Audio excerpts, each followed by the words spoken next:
Good afternoon and welcome to yet another edition of our weekend edition of TalkSports, which is the Saturday Sports Special. Well, as indicated, we have a very special program. It's a very, I would say, a long program today, a special 2 hour program because we'll be discussing quite a bit today, and it has to do specifically with our national policy on sport and physical activity, also known as the National Sports Policy. Okay, and some very, what I would say,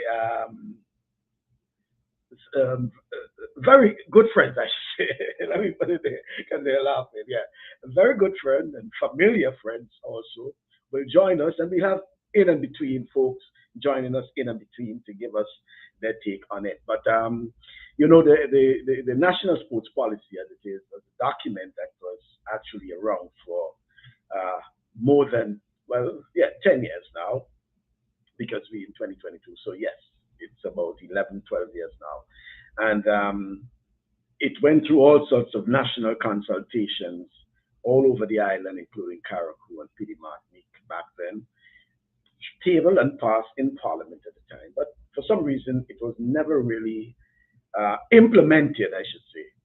And therefore, what we'll be doing is I'll be trying to put some perspectives on that national sports policy or the national policy on sports and physical activity. I didn't say physical education, but physical activity. And, being, circulating that document so that people can get an idea of what it is and how they would like for it to be tweaked and, be implemented as it is. There are some low hanging fruits, as we always say, that probably can go as is, but certainly after 10 years, you will probably need to do some updating and things like that. So we'll also try to put some of it on screen in the PowerPoint presentation so you can sort of read along at times. But definitely, I have with me, as I said, familiar is Hazel Regis Buckles, who's joining us from Louisiana. As you know, Hazel has been she is an Olympian herself and has represented Grenada for many years, not just at the college level, but also as a professional, and still tries to give back wherever possible and make a contribution to sports, and definitely something that we hope in that Hazel will probably provide some insights into that. And also joining us is Rudian Sylvan, our usual suspect from Toronto, Canada. He's on the road, but at a program as important as that, obviously he will want to join us as well. Um, I saw some friends earlier on, like Eugene Licorice, all of those guys already on, and just probably trying to get in what is to be shared today. So let me just introduce for you and bring on camera my friends Hazel Regis Buckles and also Rudian Sylvan, and as I said, others will be joining us later on. Good afternoon to you folks. Good afternoon, Michael. How are Good you? afternoon, Michael. How you doing? Hey, Hazel, how are you? Good to Hi, see you. Rudian. Good to see you Yeah, too. right. It's right, fine, fine, fine. And as you say, Um, have any one of you, while we wait for others who may join us, who may or may not, but some of them I know will join us and some will want to put some comments on. I think they said if they're not, they will put some comments on. Have any of you been able to browse through the document? Hazel, I see you shaking your head, so probably it's a yes for you. Yes, I Yeah, have. I have. Yes, I have. Yeah. I know it's an it's very extensive document, so it's something that you will have to keep, trying to familiarize yourself. I mean, I have had it since then, so I know parts of it. But just in summary, what you thought of such a document, Hazel? So first of all, we have one, which is a really good thing. I think it's important to understand like living documents. National sports policy document is a living document. It's been more than 10 years. Looking through the document, there are things that I was not aware of as well, running for Grenada for so long. I didn't realize that we had some things that was in this document that meant a lot to me. But it's been more than 10 years, and I think it's important as we move into a new generation where things are now different, that it's important for us to go back and make changes in the policy in terms of language, in terms of things that may not be true at this time. Looking over our vision statement or our core values, the principles, just making sure that it's aligned to what we are actually doing in 2022.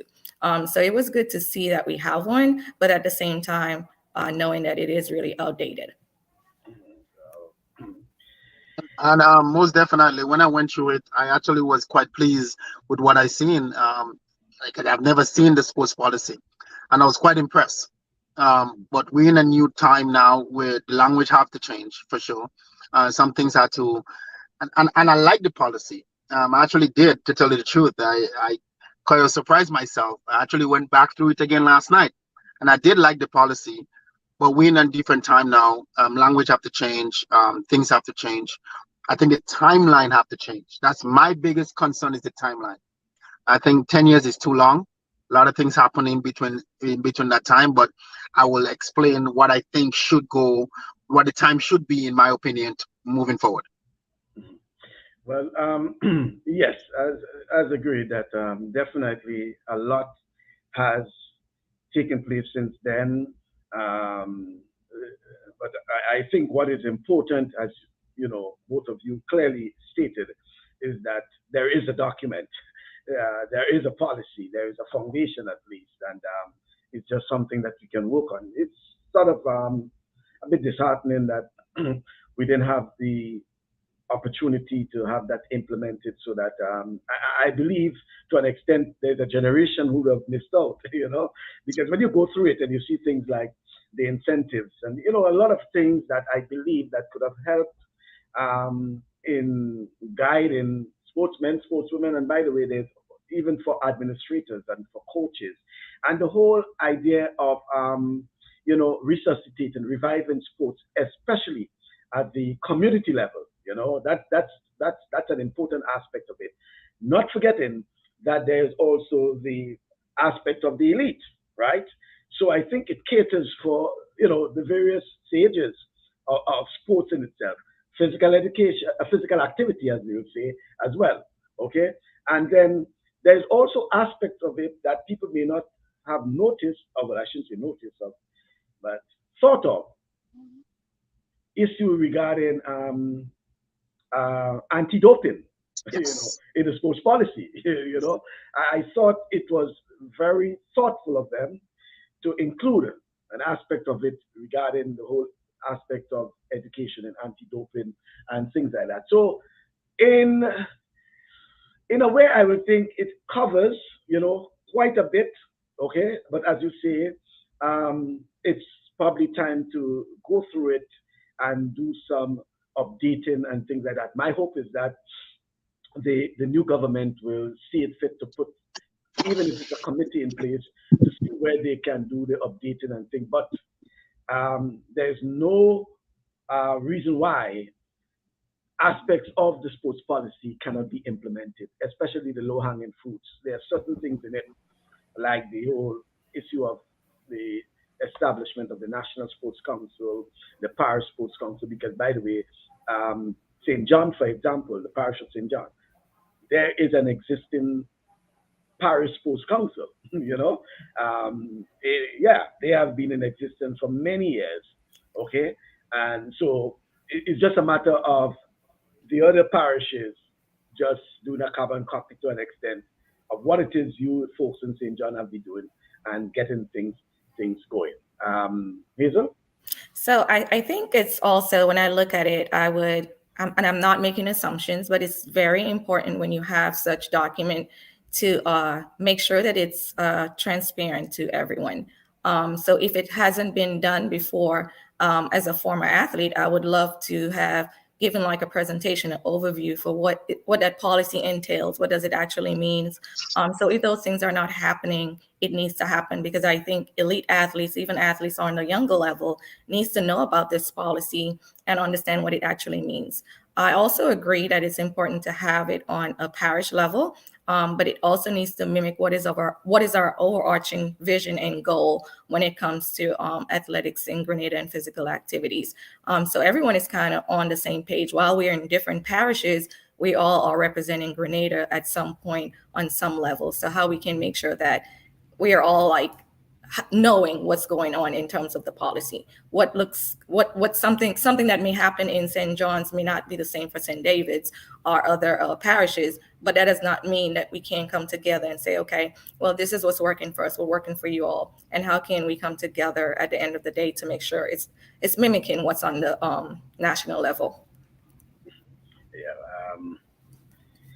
yeah, certainly. And, you know, and going through again the whole issue, I think, and one of the issues I think that came up during the whole debate in Parliament regarding this sports policy had to do with the funding aspect of it. And in the policy, you will see that a lot of reference made to the National Lotteries Authority because it's what the National Lotteries Authority was set up for to deal with the issue of sports and culture. Okay, so the whole aspect of funding, when it comes to funding aspects of the sports policy, okay, it's not just everything in the sports policy that's really funded, okay, but when it comes to that, the issue too, and we'll come to some of those things because there's also the possibility of some officials appearing on the program in subsequent programs to deal with specifics, right?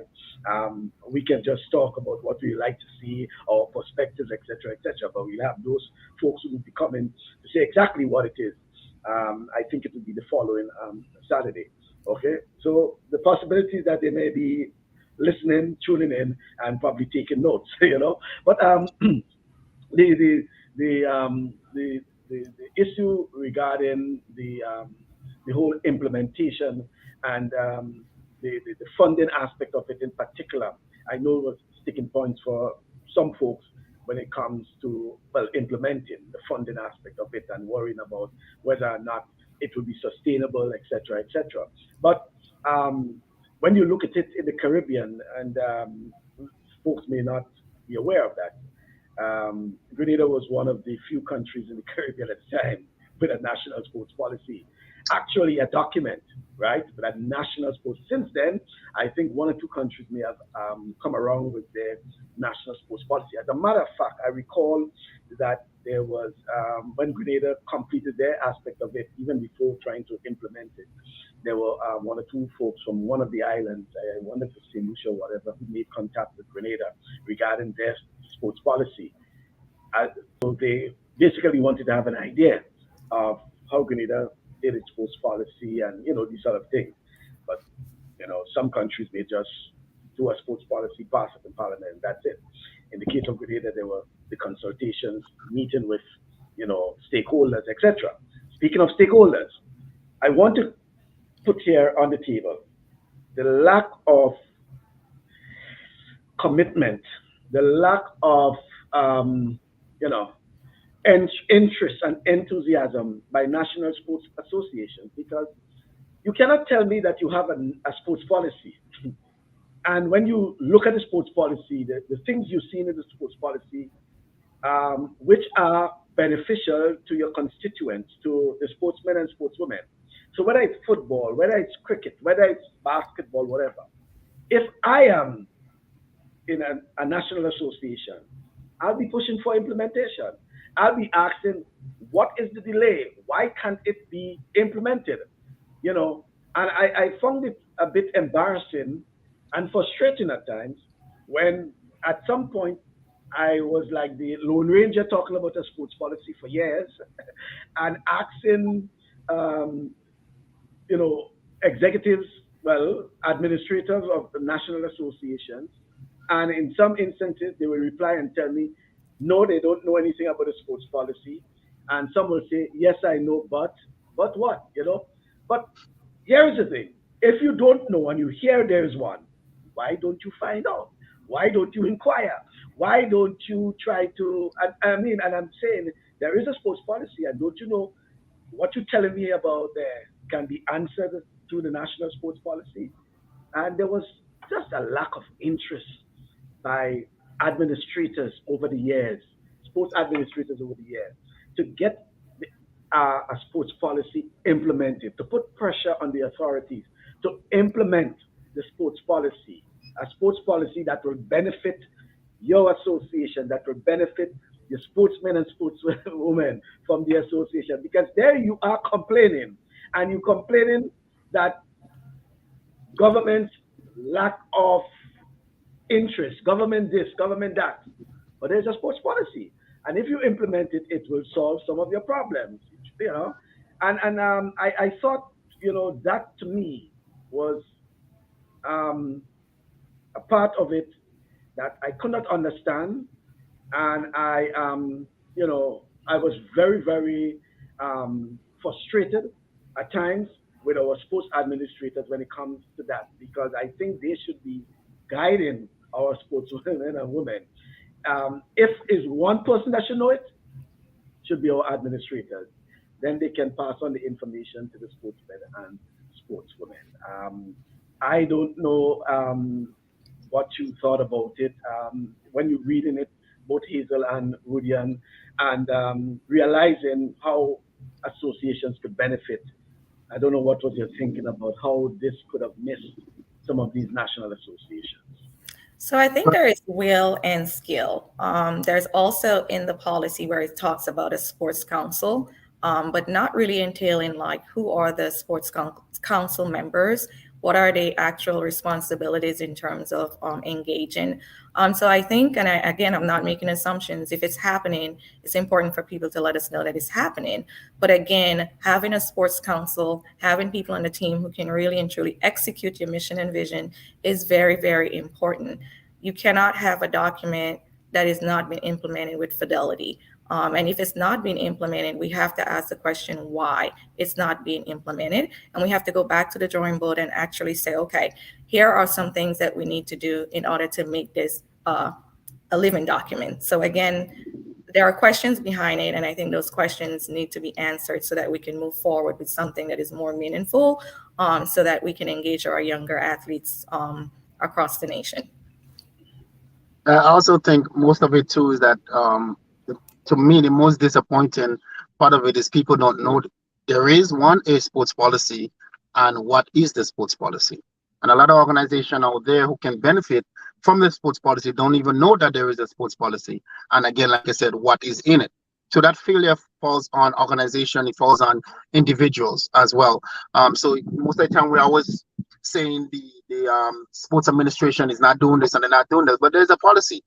And if you don't know the policy, or if you don't put pressure on them, then there is an issue. And then it goes again to those who are in the administration. They don't even know what's in the policy. So that's also become an issue as well. So when you go to them, they cannot tell you some things because they don't even know themselves what is in the issue. And like I keep saying, there's a whole structure that have to happen, and everything have to change.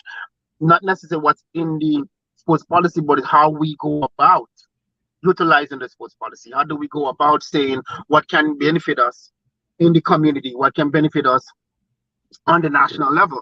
So if we don't know what is in it, then that failure falls on you, or it falls on the organization. So that one thing that have to change. And just as Hazel said, who are the counselors? Who can you go directly to?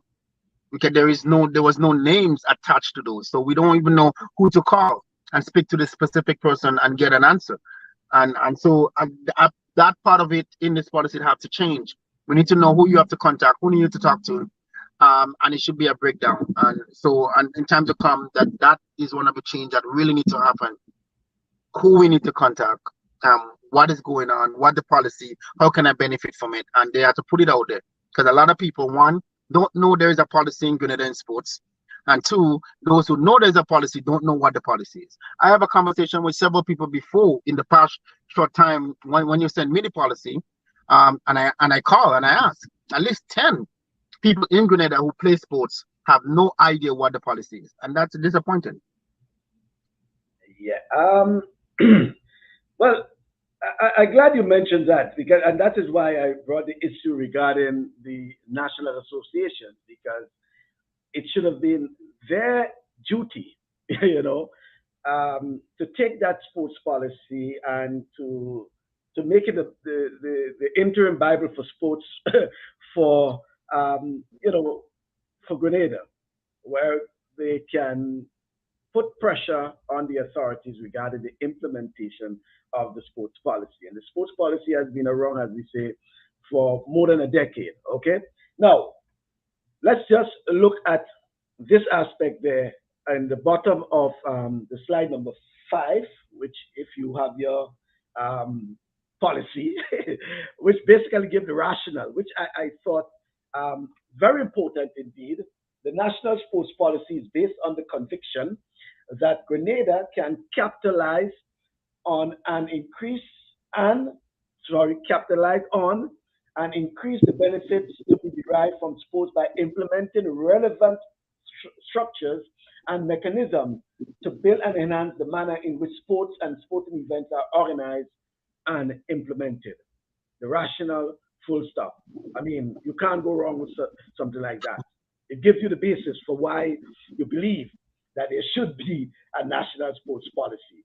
So, I mean, not even getting into the objectives, you can see right away that if, you know, the whole thought out of the national sports policy was to ensure that Grenada, you know, tried to capitalize on the benefits that can be derived. And the benefits is not just someone winning a medal or two, but also the economic benefits as well, okay?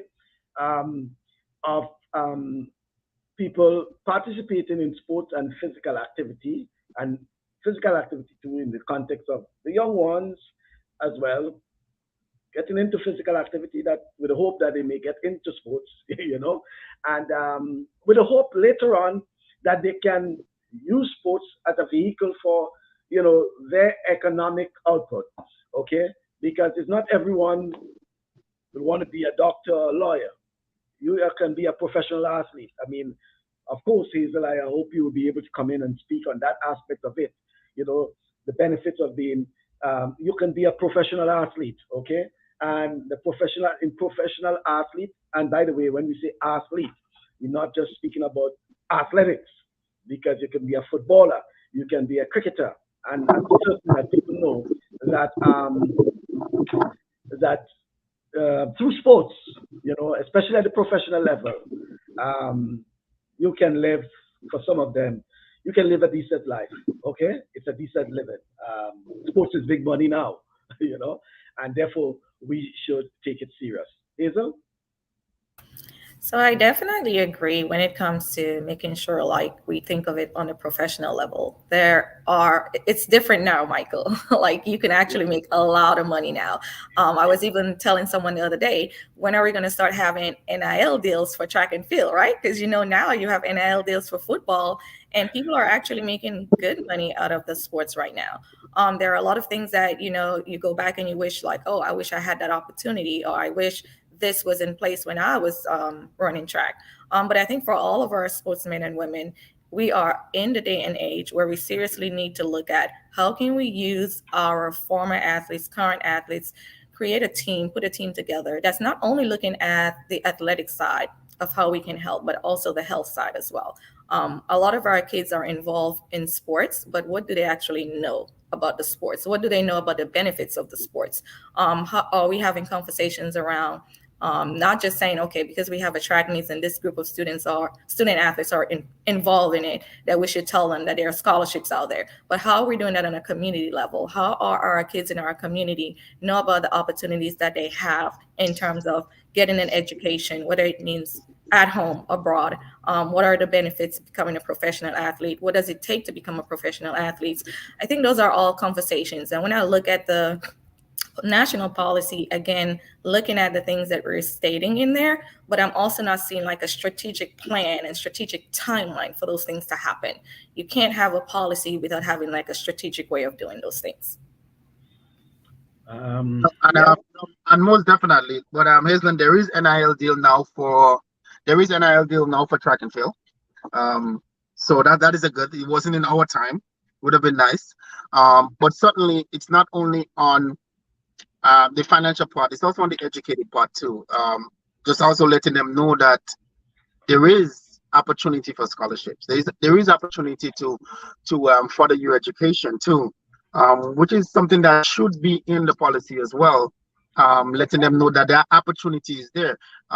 So if we we put in all these people together, only showing them the sports side of it, and not the education side of it, or not the health and wellness side of it, or so it's not going to be functionable, because they only want to do is play, play, play, and there is nothing that's coming out from it. But if they know that there is the benefit in it, not only when they get on a national level, or you could also, where you could make money, you could also make money now. Things can happen now. England has having these issues for many years. England actually has been, there'd be a benefit for athletes for many years in England. I think they are the first country and the only country that I know that go beyond for the athletes. The United States is coming up now slowly, but surely it has to start trickling down to us in the Caribbean, that there is benefit for every athlete, and it's time for us to put it in the policy and let them know what it is, and let we get better athletes, knowing that there is something in it for them. Yeah. Well, yeah. Let's say quite a lot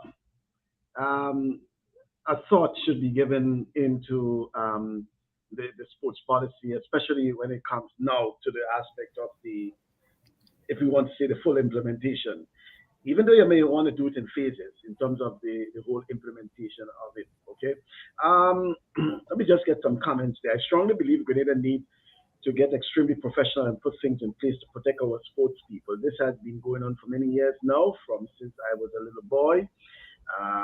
If you want your name to show up, I think you have to give access to your name so that we'll see who it is that commenting, and we can. But if I can comment on that, Michael, just for a second, and I hear it a lot of times that Grenada should do this and Grenada should do this, but there are times when we have to understand where Grenada stand.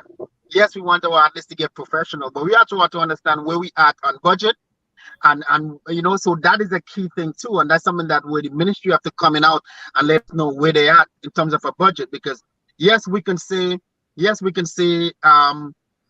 time for us to get to the professional level, it's time for us to get there, but it takes finances to get there. Before, like I said to you many times, to make a Canadian junior team, you had to pay. I had to pay out of my pocket to represent Canada. It's no longer there no more, because they changed the financial situation. That part of it have changed, but before, that's what it was. You have to a big country as Canada. So and that's only literally less than 10 years ago they changed that policy. So we also have to understand that yes, we want our athletes to go forward, but we have to know where we are financially. That is also very important. What's the budget like? What budget do we have for any teams? And then we're going to know then who we're going to be pushing for. Not everyone that might be able to go, even though you want everybody to go, but we have to find a way to give our athletes the opportunity. And I think in the policy, it should be in there that we give them that opportunity to represent Grenada on every aspect of sports. And I think that's very important. Yeah. Sorry, Islan. Rudy, and I think that's where the strategic plan comes. So with your strategic plan, you have a budget, and your budget is transparent enough that everyone can see, okay, this is the funds we have that's allocated for whatever sporting events. How are we going to campaign or whatever we need to put together to receive more funds? We know that we get funding from different areas, but I think when you put the strategic plan and you transparently put like the allocation for sports, whether it's football, soccer, track and field, and people can see that, then they're not going to make assumptions. I think a lot of assumptions will be made when there is not enough transparency around like funding and things like that. And I think this is also what's been lacking, not only on a sports policy, and I know we are talking about sport, but just on in Grenada on a whole, generally, transparency is not there. So like you said, we do hope this new present government now will be transparent with the people, let the people know what it is, even though we like it or not, but at least let us know. And I hope that's what I'm really hoping for, and especially in sports, letting us know where it's at, where we're gonna go, where we see ourselves. I know. When I talk about a time, I know they give a 10 years. I believe the timeline should be 5 years. I think it should be every 5 years, and within that time period, every major events that's happening within that time period, and that you could work it, because most of them is within a 4 year period, and in that way, you have that other year to continue on again. So you have a plan, you have a budget. This way we want to go on, and instead we campaign. How do we get the funding for those things? How do we get, how do we do it? And that's one of the things that I think should be when I talk about a time period, and I think that's what it should be, in my opinion. All right. What it is that Kyron Batiste, Kyron should be was one of our guests who should be on the program, but the problem is he's not flying, even though he is online, but it's not ethical for him to be, video chatted on the flight. So, but he can, he's tuning, he's watching, he's listening, and he put in his comments there. Good afternoon to you, Kyron, and probably if you land safe, you may be able to to join us. Kyron is saying, and just to add to the budget point, we need to ensure that each sport receives their fair share, an equitable share of what is allocated to that sport. And I think it's a very important point Kyron is making, and both Hazel and Rudian, who former track athletes themselves, it may come down your alley, because there's the belief that track has been getting, the bigger size or the bigger share when it comes to budget, when it comes to sports allocation, and some of the other sports have not been able to get that sort of assistance, or that sort of fair share, as they will say.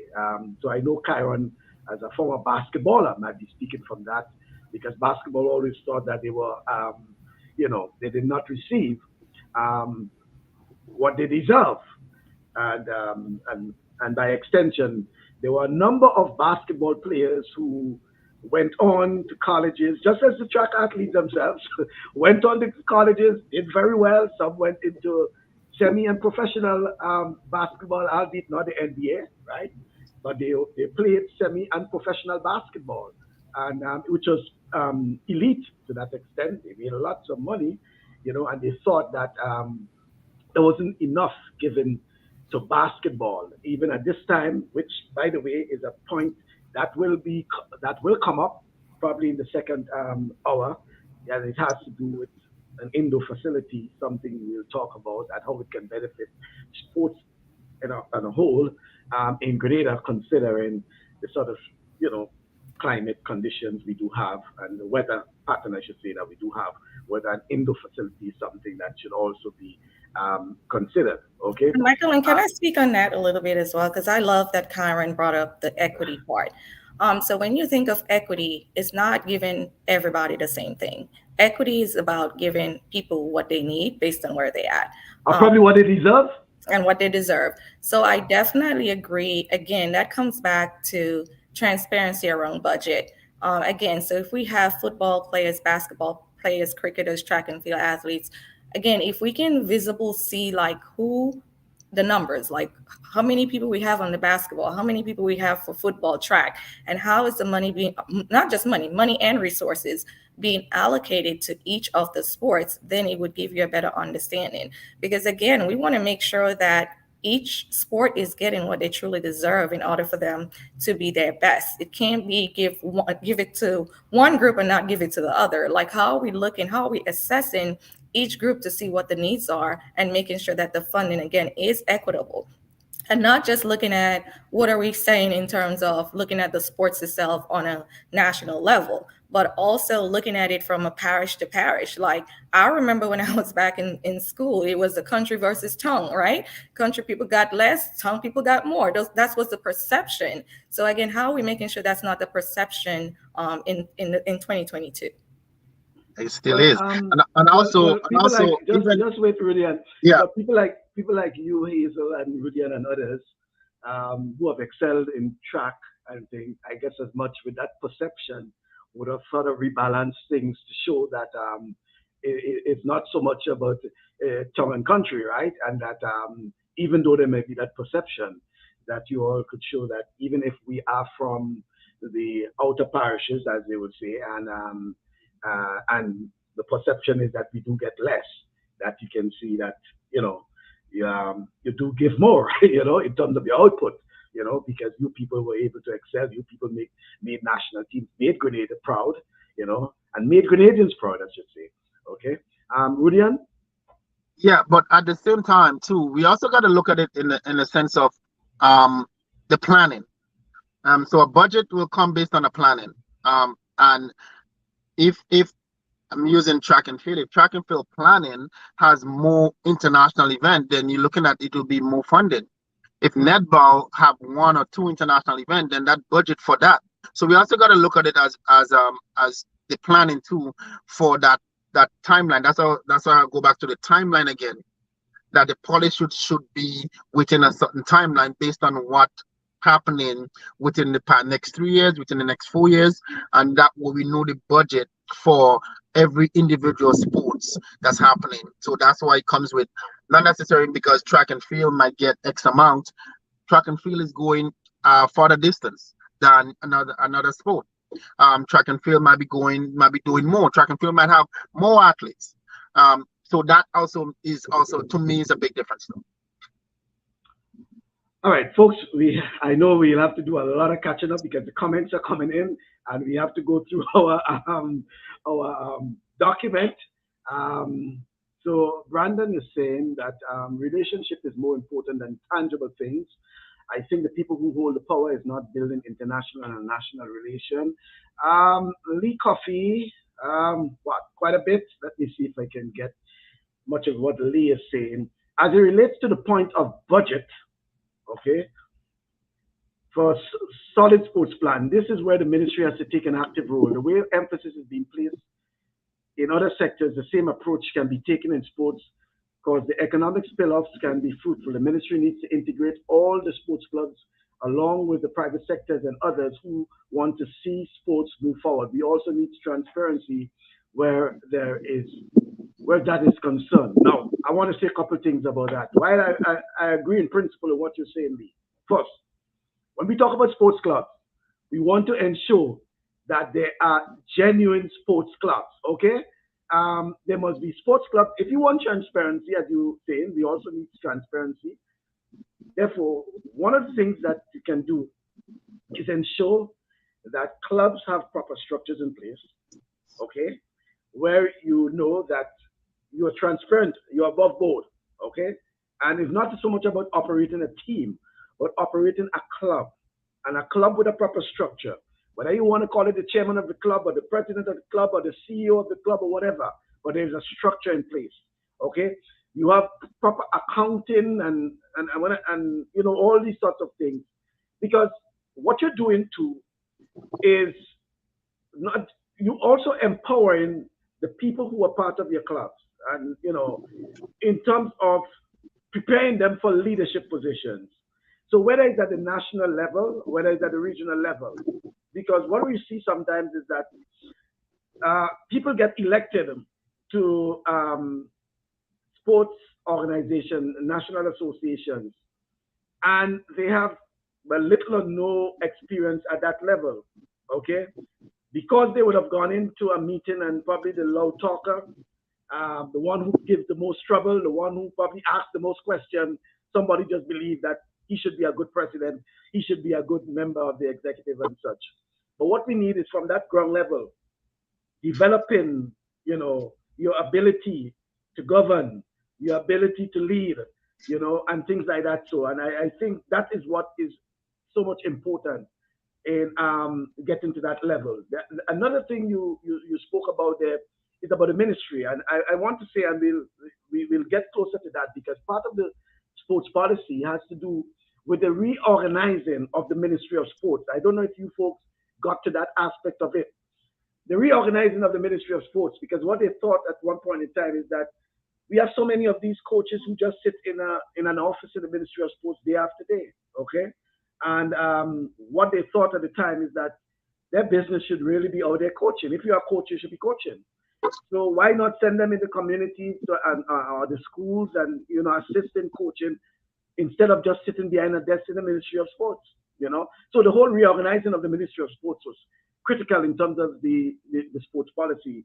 And I hope to get to that aspect later on. What? We have some long pants there, boy. We do have some long pants. I'll try to get it out as quickly as possible. Here it was.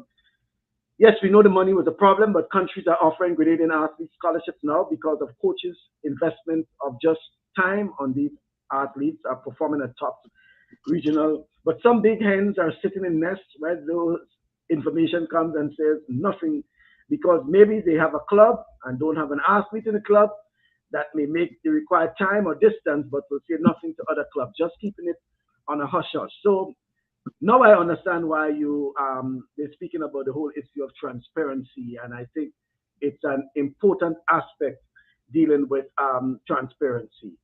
Does this policy attract sports tourism? To answer, yes. You know, in the broadest term, yes. You know, you can look through it, and folks, if you need someone asked, I think Haran Photo asked for if the national sports policy is available online for the public to view. I tried to make a quick, Google search. It's not available online. No, I looked and I couldn't find it. I couldn't find it on any website, anywhere. I remember you asked me that, Hazel. Yeah. And that could have been one of the problems in terms of the public, aspect. If any one of you, anyone needs a copy in the interim, just send me a private message. I'll be able to send it to you. I'll try to see if I can probably put it on the Facebook page or something later on after the program. But if you need one, just shoot me a private mail and I will surely send it to you, okay? That's not a problem. I think it's important, okay? Because it's a policy that has been enacted in Parliament, so it's a public document, right? There's nothing to hide. Sports have to be treated in Grenada as a business and not getting people to represent Grenada and then they have nothing to show when their time is up. Hazel, you're shaking your head. Please keep a note because we have to talk. We have to do some talking about that. Rudy and you may also chime in when it comes to that point, okay? Exactly. You are right, Bascom. Proper structure in sports clubs a major problem. Hazel, some things I was hoping that we would just go flow on the sports policy, but so many things coming up there, and I know you'll want to talk. But I will give you some time to talk about it. I don't want you to lose the thought, but I really want you to talk about that whole aspect because it also deals with the sports policy, the whole aspect of people representing Grenada and what happens after that. Okay, you and I use you, and luckily you on the program so you can talk about it. You have represented Grenada, as I indicated at the start of the program, and as we indicated, and I think it's no private issue. It's public knowledge that even before there was a Kirani James, there was a Hazel Regis. Well, at the time, Hazel Regis Buckles now. And equally so, at the time you were representing Grenada, there was also the Aline Francisque. Okay, so Aline Francisque in the male, and there was Hazel and Regis at the time. That was the name we knew, Hazel and Regis, competing in the female 400 meters, okay, at the time. But Hazel would have moved on, and that was the end of her career. But what has happened to Hazel? What has happened to all the promises that were made to Hazel? What you got in return, Hazel, for your years of service representing Grenada, not just at the colleges, at SLU, LSU in particular at the time, but then as a professional athlete, okay? And I mean, I'm asking you that, and I really want you to give us a response in terms of Hazel. I mean, I know it's a lot of years now, but I think it would be interesting for people to know because we talk about the inequities, and things like that. What it is Hazel has received as a token of appreciation for her representation to Grenada? So, Michael, and while this might be a little bit touchy, I definitely appreciate having a sports policy when I can look back and I see an incentive section that says, okay, getting a medal at the different levels, and just going through it and putting all of the medals and all of the accomplishment and all of the joy that it took to really represent my country. And I look at it and I said, whoa, this was document is been 10 years old. If I put all of this information into this document, what would be something that I can say, I can go back and look back and say, I have earned this from my country. It would be a lot of thank yous. It would be a lot of praise of my performance, but nothing in terms of, okay, Hazelyn, you can go back to Grenada right now and said, okay, this is what you have earned from your efforts, from everything that you have done for your country, and could really say, I am absolutely proud of that. I'm absolutely proud of all the people who have invested and given me everything that I need to be where I am today. But when we talk about investment comes not just in only saying thank you. Investment don't have to be in the money you put into the person to actually get to where they need to be, because you're doing this because, again, that person is representing your country. But I look back and see a lot of female athletes who have not represented the country on the level that I have, and have received houses or homes, land, a financial future, a diplomatic passport, and you think of all those things that are meaningful. And I wish that would have been something that I can say proudly, that I can say, okay, this is what I have. And you look at the policy and you think about it, looking from the woman's standpoint, because again, I am a female athlete and I'm always going to speak up for the female.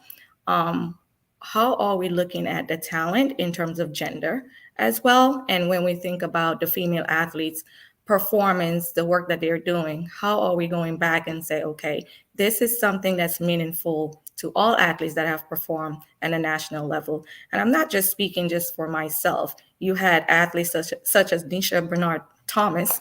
You had athletes who are did very well outside of myself, who have done Grenada very proud. We have Sherry Fletcher. You have a lot of us. We are all doing well.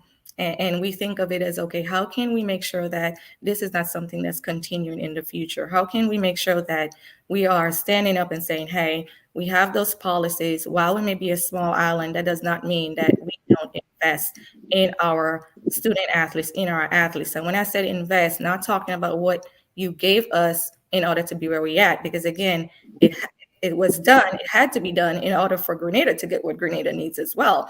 None of us went to the Olympics and went to national sports without funding being given because of how we are performing. But I think of it as, when we go back to our country, we should have something meaningful. And when I say meaningful, something that I can look back on, something my daughter can look back on, something that I can say, okay, it's not just $5,000. It's not just $10,000. It means something of value. And that's where I'm coming from when I talk about how do we treat our athletes, the value. Wow. Rudian, before you come in there, I still want to just ask, because you'll have to pick up on Hazel there. Hazel, so in a nutshell, in summary, you're saying that up to this day, which is July 2nd, 2022, Hazel Regis Buckles has not received anything that was promised, one, or let's forget what was promised, but anything that other athletes, and I'm saying athletes because mainly athletes, track and field athletes, would have received some of those things. I think one or two cricketers may have also received anything from the state, and I say the state, meaning the country Grenada, whether it's in your name, in your parents' name, or whatever, you have it. I don't have it. Wow. That is mind-boggling. It is mind-boggling. Let's take some comments here, because nothing but bad name. Tell the truth, Hazel. You got respect from the people of Grenada, but from the people in charge, nothing she got, only bad name. Poor girl.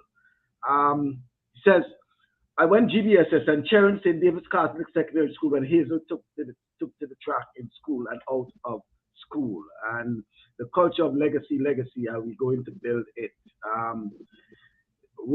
The sports people that is representing Grenada needs to come together and form an organization that represents them. And when they're about to represent Grenada, they will be in negotiation financially and otherwise on behalf of those sports people.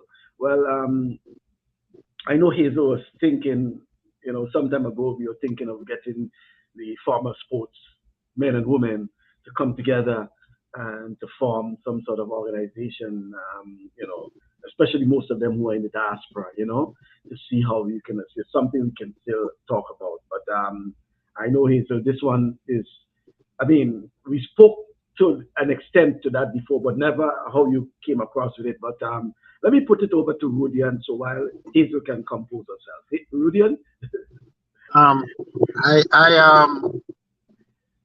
I wasn't as fortunate as Hazel. We both was on the Olympic team together. I only been on one national team, but I made a decision at the time to represent Grenada, something I always wanted to do in track and field. So I made that decision to represent Grenada at the Olympic Games. Both Hazel and I was there together. And to this day, 2022, from 2000 Olympic Games, I have not one day heard back from the Ministry of Athletics in Grenada. So you're talking about almost 23 years ago.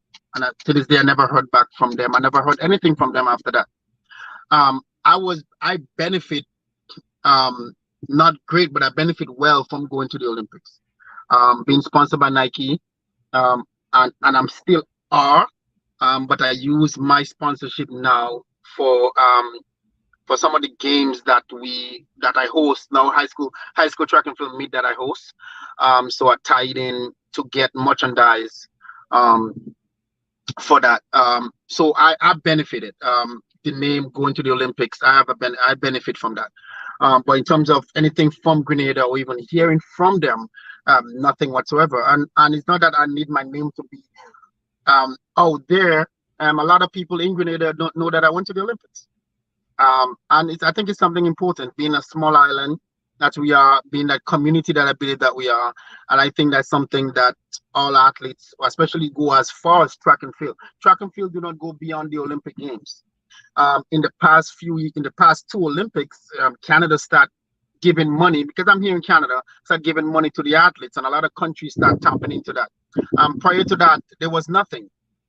But a lot of athletes in the Caribbean was being benefited by going to the Olympics with or without a medal, with diplomatic passports and with houses and lands. And I know that for a fact, because I know of some people who have been benefited from that.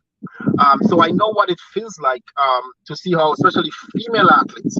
There was an athlete, I don't know how much, Michael, you're going to remember that person, Tamar Gilbert.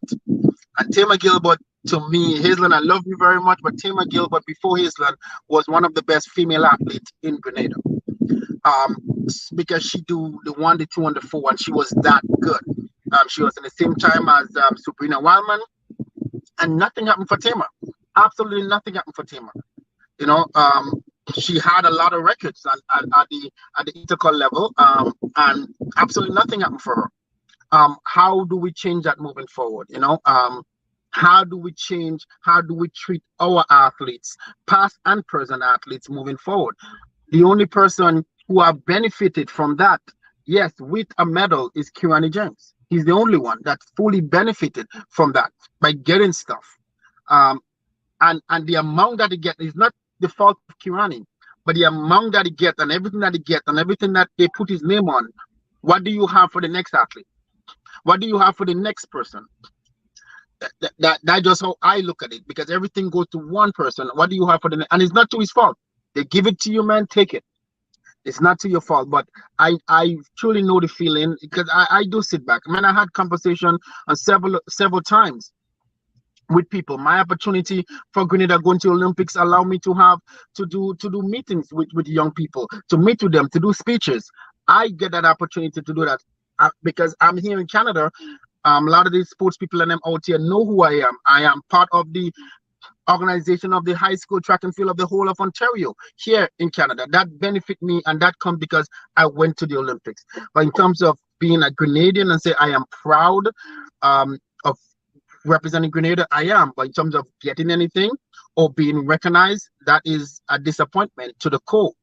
And it do hurt sometimes not knowing that, not the younger people, the younger generation, knowing that there is questions where people win prizes with my name is the answer for it. When they ask a question and my name is the answer for it. So how proud people out here is of me making the Olympic, going to the Olympics and giving back my time. But I don't see that in my home country where that I love very much indeed, that I know I can move back tomorrow.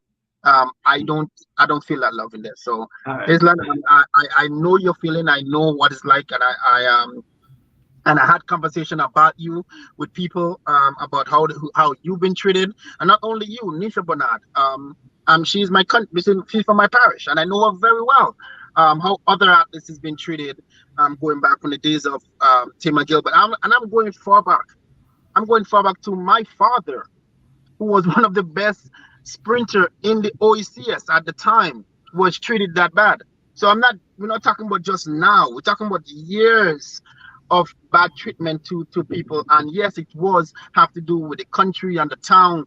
Back then, country people and town people and who your family is and their last name and where they live and all these things had to have a part to build it. And I really do hope it's not no more, because we have seen people being benefited, but sometimes you feel like it's still there. They still look at the country and the town, and people are benefiting from that. All right. Let me add Fernando John, who is joining us today. And I know, Fernando, you spending some time with us because later on there is the track meet, the American Track League, right?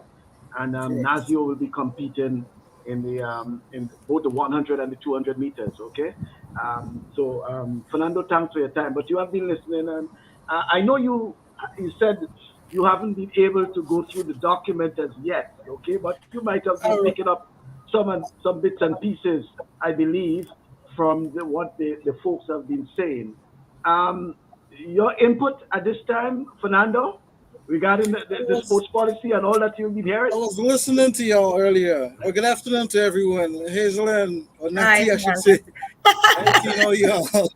Hi, Fernando. How are you? Yeah, I'm doing good. Hanging in there. What did they be call her? Nati? Nati. That's my nickname. All right. I went way back to way back high school times.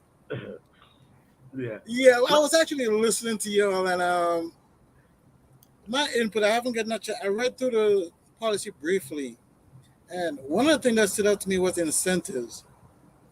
And forever, I keep asking, where are the incentives? Because you have people like Hazel and Julian, and countless others who came before us, and I've never gotten the incentives that they deserve in terms of just appreciation. Maybe it's not monetary funds, but acknowledging the fact that they actually contributed so much to their country. And we don't seem to have that. That policy has been there for 10 years now. And I don't think it's being implemented correctly.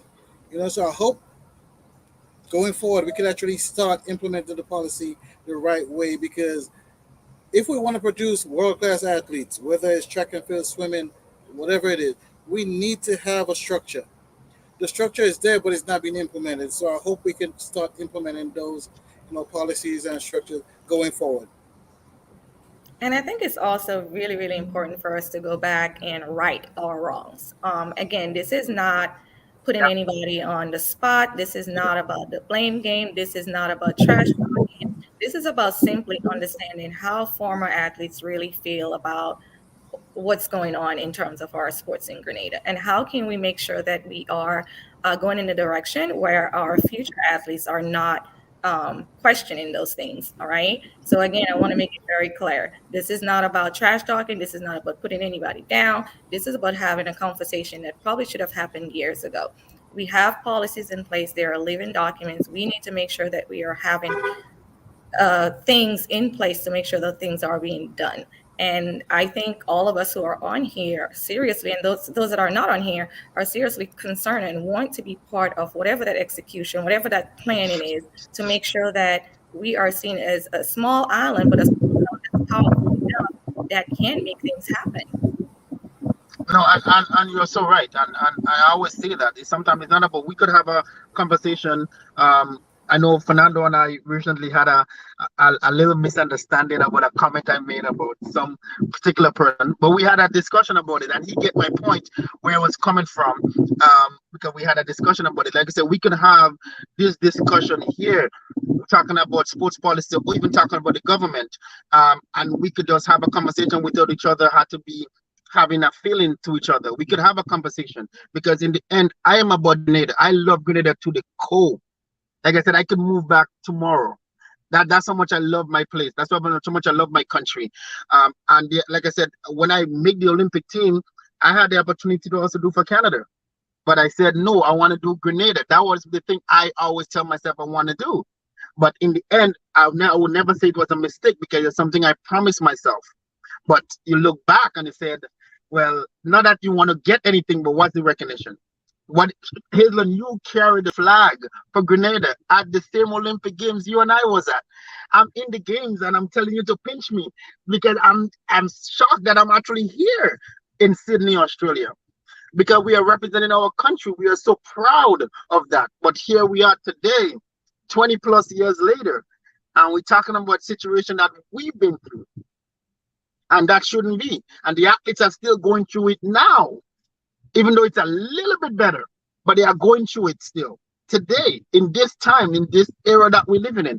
And that should not be. So yes, in spite of, I say in the beginning, I love what I see in the policy. I love that there is a policy, but it has to turn upside down. Some have to come out, some have to stay, some have to revamp, the wording have to change, and it has to be beneficial to Grenada.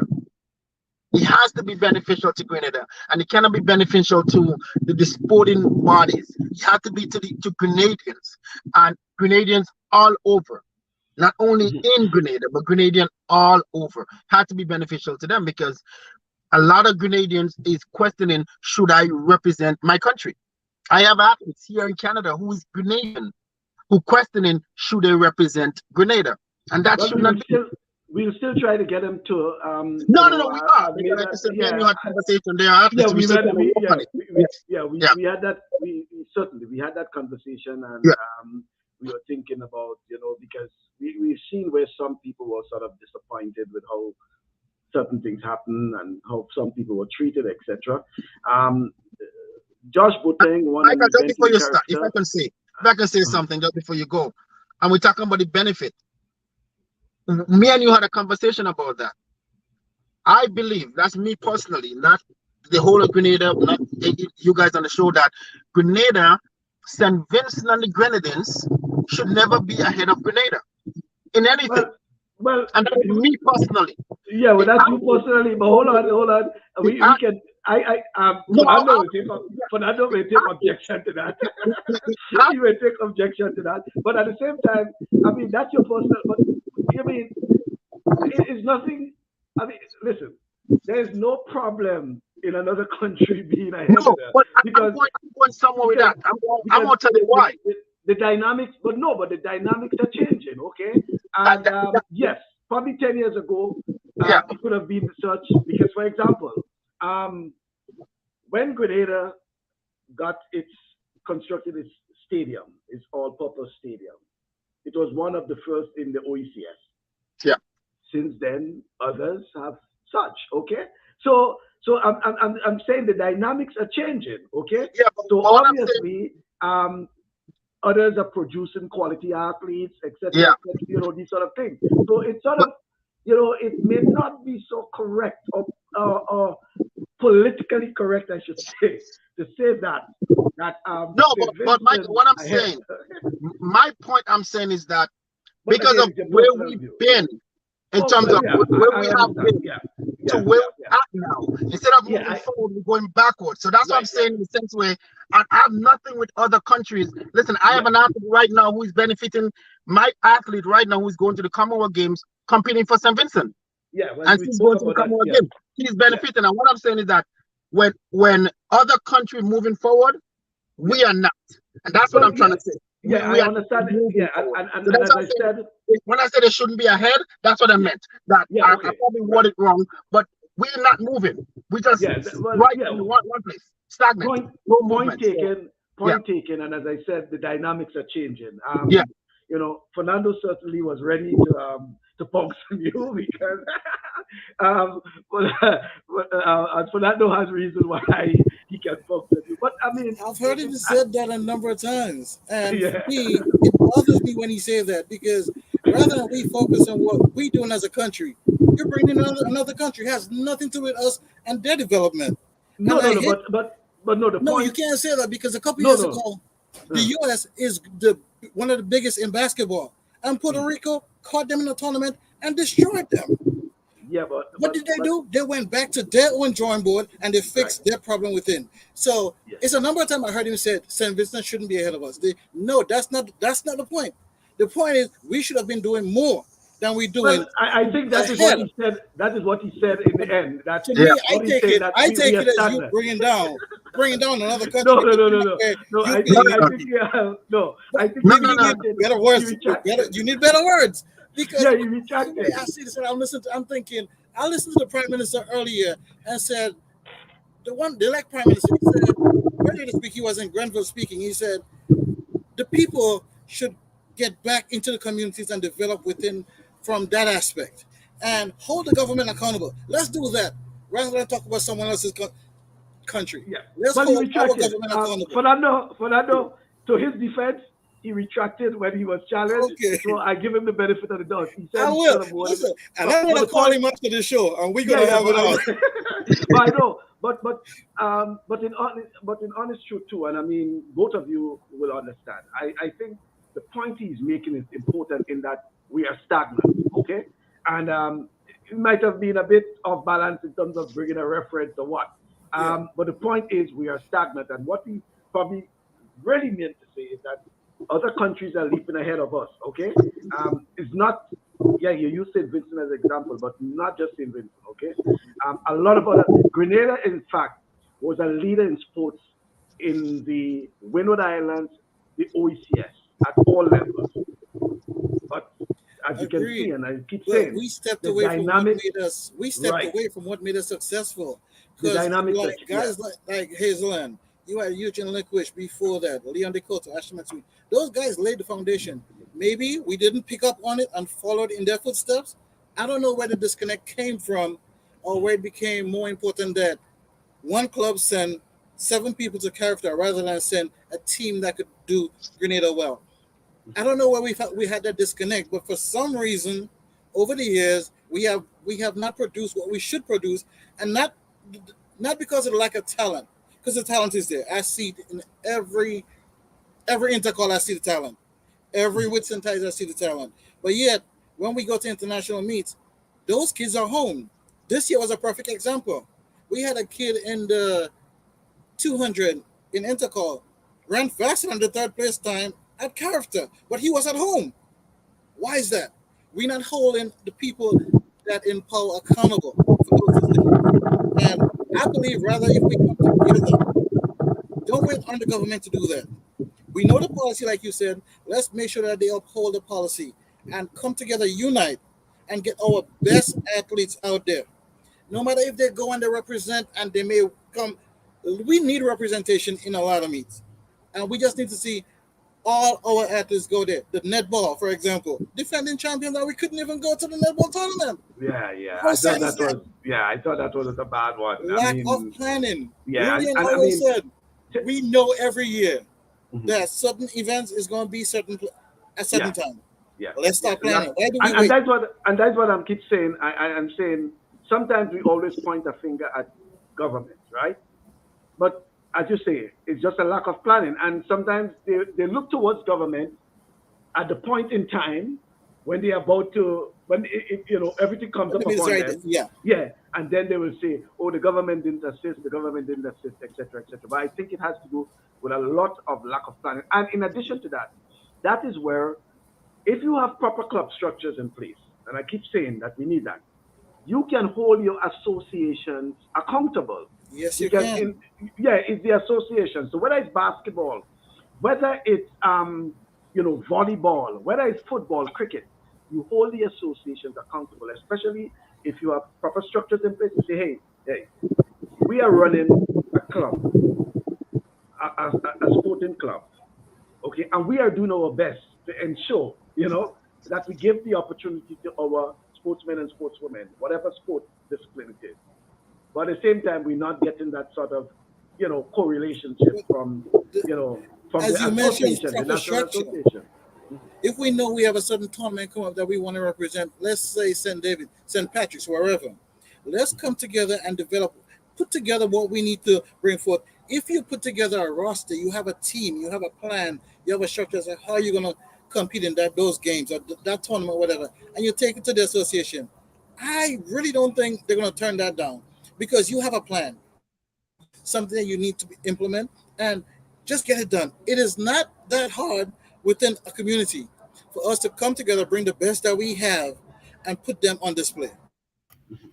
Um, go ahead because after I want to bring on something there. So I think the human resources as well. Like again, we cannot depend on the government to do everything, but I think looking at within each sports, like the human resources, who do we have, how much they are carrying, For a minute. like how stuff is being distributed, like they're like the manpower behind it. Are we distributing leadership? Who we have planning? Do we have a council? Do we have teams? So I think we need to look into the human resources in each sporting committee as well. Let me bring up some things there. I think I hope I'm getting to the. No, this is not the right one. Let me see. This is participatory. Right. Down to the bottom of this sports policy it talks about incentives. It's 6.6. For those of you who have it or who will have it at some point in time, it's 6.6. Incentives. Adequate incentives and rewards play a fundamental role in motivating athletes, technical staff, officials, and support personnel to contribute to the development of sports in Grenada. The policy seeks to provide such motivation through the implementation of the following. And I will go through some of those things because it's a very important aspect of the sports policy, which I think we have missed over the period of time. One, payment of appearance fees to all professional members of senior national teams who participate in regional and international competitions in accordance with the rules of the parent federation. Also, let me get the next one. Next slide. Okay, yeah. Payment of stipends to technical officials, including umpires, referees, judges, and linesmen who officiate in regional and international competitions, where no remuneration have been paid to these officials by the regional and international organizers. Some cases, they don't get anything. They just get probably a plane ticket and they go. Some officials travel with teams and they just travel with the team. They take time off from their jobs, for example, and things. It also says develop and implement a transparent performance incentive framework for athletes at every level of competition, national, regional, and international. They said Appendix 5 contains the elements of such framework, which will be finalized by a select committee of cabinet that includes representation from the ministry with responsibility for sport and the Ministry of Finance. So there is I shouldn't say there is a framework, but in terms of the actual money amount, it will be decided upon and it will be based certainly on the national, regional, and international levels. We understand that. Provision of economic support to members of national teams for every sporting discipline for which national federations exist to facilitate their preparation for and participation in regional and international competition. Here is the important part. Provide tax credits and other fiscal incentives to the private sector in recognition of money spent on supporting national athletes and technical officials, including time off with pay for duties related to national representation. So through this policy, gone are the days when you have to go to training or go represent your country and you take no pay leave, no pay leave. So gone are those days through the national sports policy.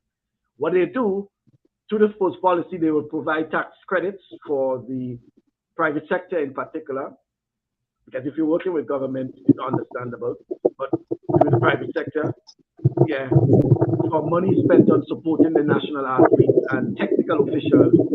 So not just the athletes themselves, but also the company, whether it's baseball, football, etc. So I'm saying that to say that even the national associations and clubs should see the benefit of such a policy being implemented, because it will also, harness the potential of their representation, because people will not have to worry about having to take no pay leave, having to do without money because they're training, etc., etc. Here in the policy, it lays out the framework that it will provide tax credits for the private sector. It will also provide assistance to national athletes to secure jobs within the public and private sectors consistent with their skills and competencies. Institutionalization of the National Sports Awards to cover athletes from all disciplines for which a national federation exists. So even if there is a national domino federation and you represent in domino, there is also the possibility of you being under the ambit of the National Sports Award, as well as key support personnel from across the spectrum of supportive human resources, including but not limited to administrators, coaches, facility management personnel, and the like. And I'll just go with one more, or two more rather. Recognition of the role of volunteerism in the development of sport through the development of a structured sports volunteer program, and recognition of the role of volunteers in the National Sports Award. We know that in Grenada, volunteering and volunteerism is key to the success of sporting activities in Grenada. Okay? Provision of economic support to needy athletes who have represented Grenada consistently for a minimum of 10 years at the senior national level after their playing days are over. This will include assistance in accessing job opportunities in the public and private sectors that are consistent with their skills and competencies. Now, this could, to an extent, could basically answer the concern raised by Hazel in earlier, because could you imagine someone like Hazel or Tisha or Sherry Fletcher or others decided after college they're returning home? And we know of others who have had the situation where they have returned home and there's nothing for them basically to do, even within their competencies and skills. And I think the national sports policy is one that is looking at that. Now, we cannot, praise everything in this sports policy. There are certain things, but at least there is something we see in there that will address those issues. Now, if there is the implementation of such a policy and it's not working, then we can blame the authorities. We can say, hey, based on the sports policy, it caters for this and it caters for that. So, you cannot be discriminating, you cannot be dealing with nepotism and et cetera, et cetera. But I think this answers, Hazel, your issue regarding people who would have wanted to return home and make a contribution to sports or make a contribution to the economic development of Grenada.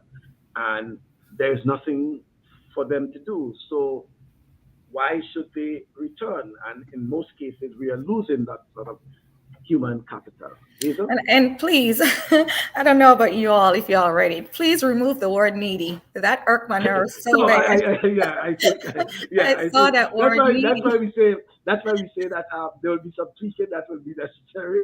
Yes. I think the word needy is not necessary in that case. Yeah. Yes, because that could be Yeah, interpreted in so many ways of disrespect. It could imply a lot. Yeah. But the thing about it is that returning home, I would say, would be everybody's desire. Who don't want to come back and give back to their country who have given them a lot. And again, when I say given a lot, like people don't take it as, oh, Grenada never helped in terms of who we are, where we at. Like monetary stuff is not the only thing you look at. Again, if we want to return home, if we want to invest, if we want to give back, you don't just come home and have nothing in place for that to happen, right? I mean, Fernando, Rudy, you all want to go home. You want to have a home that you go to and say, this is mine. You don't want to have to go to a hotel or to your cousin's house or some family member house to say that. So I think as athletes, we look at that value piece. Like you have a piece of land, you can build home. You have a piece of land and you build home, you're investing back in your own country, right?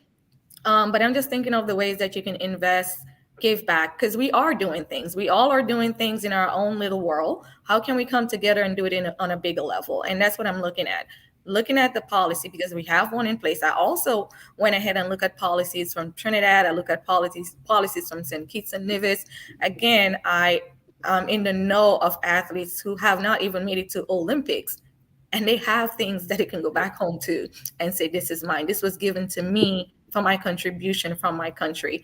And some of those things means more than monetary funds. It really does. Yeah. Rennie Cole is one example, I think, of recent who, they said, the story said, a house for Mr. Cole. Mr. Cole, a 400-meter runner for Trinidad. He wasn't the top for Trinidad. We know Rennie Cole, but he has been representing Trinidad for quite a while. And, not that he didn't win an Olympic medal or a world championship or whatever, but he received a house, He received a house. And it just shows you how, and I'm referring to Trinidad and Tobago, okay? Just shows you how they regard the people who represented the island at whatever level. And it doesn't mean that you have to be multi-medalist or whatever it is like that. So, okay, it's just the appreciation. Okay. Some more comments, please. Gregory Mathurin, who developed the policy? Would the policy take power from politicians? Gregory, with all respect, is not so much about who developed it. I don't care who developed the policy. It's what the policy addresses. That's my concern. What the policy addresses. So it's sort of irrelevant for who developed the policy. And as I indicated at the start, the policy was something that had with the national. Well, they had consultations. I actually flew down to Grenada, spent some time in Grenada to attend some of the consultations. So there were consultations in various parishes, various levels, and then there was a national consultation before the policy actually went to a parliament. Obviously, the politicians will have to. We can't pass a policy in parliament. We are not politicians. The politicians will have to, deal with go through the legal aspect, make sure that everything is okay, and then, pass it in parliament. So when it comes to the politicians, I think it's still way off topic regarding their thing. Okay, but in terms of developing the policy and things, the ideas and all of that came from the consultations. Okay, so that I hope this answers your issue. There is no application of this policy you're talking about, but it will be addressed. Great point, Hazel. Execution here seems to be a major area we need to improve in. That is happening now because it's the same person that was in charge in 1985, the same set of people now. I think it is reference to some part, the stagnation they're referring to. I think it's the stagnation. Sorry for getting to some of those comments kind of late. Good afternoon, Fernando. What's up? Mona, that's Richard Mona. You see Halsted. Once you see all caps, you know it's Richard Mona. And so was the revolution, Mr. B. All right. Brandon said, how are you going to move? Okay, with no goals. Sand is something in the sand. I think it's about leadership, unity, and progress. Leo Richardson is saying he's right. Saw the next generation from St. Vincent, and I had to shake my head silently as a coach here.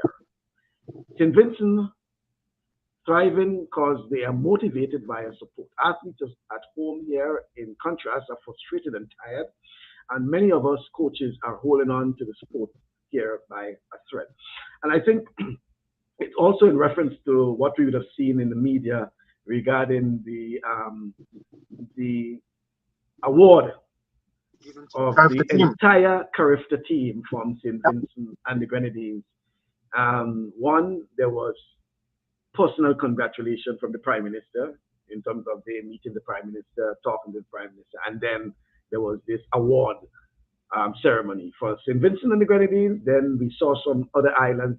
BVI also had something because, you know, they did pretty well and things like that. So, and I think some of them were making the sort of contrast in terms of here is what, and I think it again is to, Rudian will be shaking his head and say, yes, I think it added to my point, you know, Fernando, that, you know, St. Vincent may not have thought of something like that, you know, about 5-10 years ago. But look, you know, they're doing it. And why Grenada, who has been dominating in some aspects of Carifta, probably after Jamaica, Bahamas, Trinidad, and probably Barbados, Grenada was next in line, you know, in terms of performance and things. And we reach the stage now where the athletes return home, and, you know, that's it until probably another year. Let's say this policy needs to be made law to make this policy work. Well, Brandon, the policy is law. The policy was passed in the Houses of Parliament back in 2010, 2011, somewhere around there. I think it was November of 2010 or 2011. I will stand to be corrected. Yeah. Then, yes, Fernando, you're right. Let the kids out. More official than athletes too. And Michael, where can we find this document? As I indicated earlier, the document is not online, unfortunately. If you can send me a private message, I can send it to you. I will try to make it. I'll try to make it available online, probably on my Facebook page or something like that later on. And final thing, Nathaniel Mark is saying, why is Mr. John not a part of the coaching staff? He's good in the summer. He can come work with the sprinters. All right. Fernando, can you answer it? Why you're not part of the coaching staff? That's kind of what I really didn't want to answer. But well, are you available? Are you available if you are asked? Are you available? I have never been asked, and I am available. And Julian and I spoke, you know, extensively over the idea of us going back to our country, back to Grenada. I would love to be part of the coaching staff. I would love to come back there and actually be involved in the development at the, you know, at the youth level, because there's such of a disconnect there where I'm seeing the talent. I came to call and I saw one particular young lady, Phillips, I think is her name, from Anglican High School. And they tell me that's a footballer, and she beat everyone in the 100 and the 60. And I'm like, how could she be a footballer? Why are we not seeing those talents? You have a guy, Ethan Sam, who ran faster than the medalist at Carifta in the U1700. And are we not seeing that? So to answer the question, I would gladly accept the position if I was offered. And I think I have a lot to contribute to development and helping these young athletes, because even when I do on the side without any, I don't care about the recognition. It's not about me. I had my time. I'm gone. This is all about the kids right now. I don't care if anyone recognizes me, as long as those kids get to leave Grenada, go to university, further their education. Some may become, some may not. Everyone is not going to be a professional, don't get me wrong. But the education level in terms of a degree, I hold that over any professional athlete. You have that degree, and you could get it not only when you get it, go back home, help develop the country. We keep doing this, and something I noticed, we have a kid from a young lady from Grenada representing St. Kitts. We had a Rico Moultrie representing Bahamas. Okay, Nazio chose to represent Grenada because a number of times I keep asking him, "Why don't you run for the U.S.?" He said, "U.S. have enough people to represent them." Bottom line. Okay, but we keep developing those athletes sometimes and we lose them to neighboring islands or other countries. We cannot keep developing those athletes and lose them to compete against them.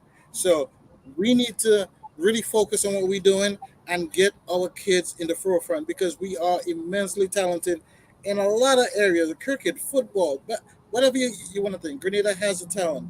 So if I'm asked to take a job, I can't see how I could turn that down representing your country. Yeah. Well, nice hearing that. Just before we go on to another section, there, I want to, Brandon, your question is that so, Mr. P, with all this consultation you have been to, why haven't you over well, the years pressed to make this a national law? Just saying. Well, just saying, Brandon. I think probably you're new to the party because I think most of the folks know that I've been preaching about the national sports policy for quite a while. Even Yes. before we started the program, I've been talking about the national sports policy. So I think you're sort of new to it. So welcome to the party. Yes, but in terms of the national sports policy, I'm one who have spoken about it for years. I've been pushing for it, but it's just a matter of implementing.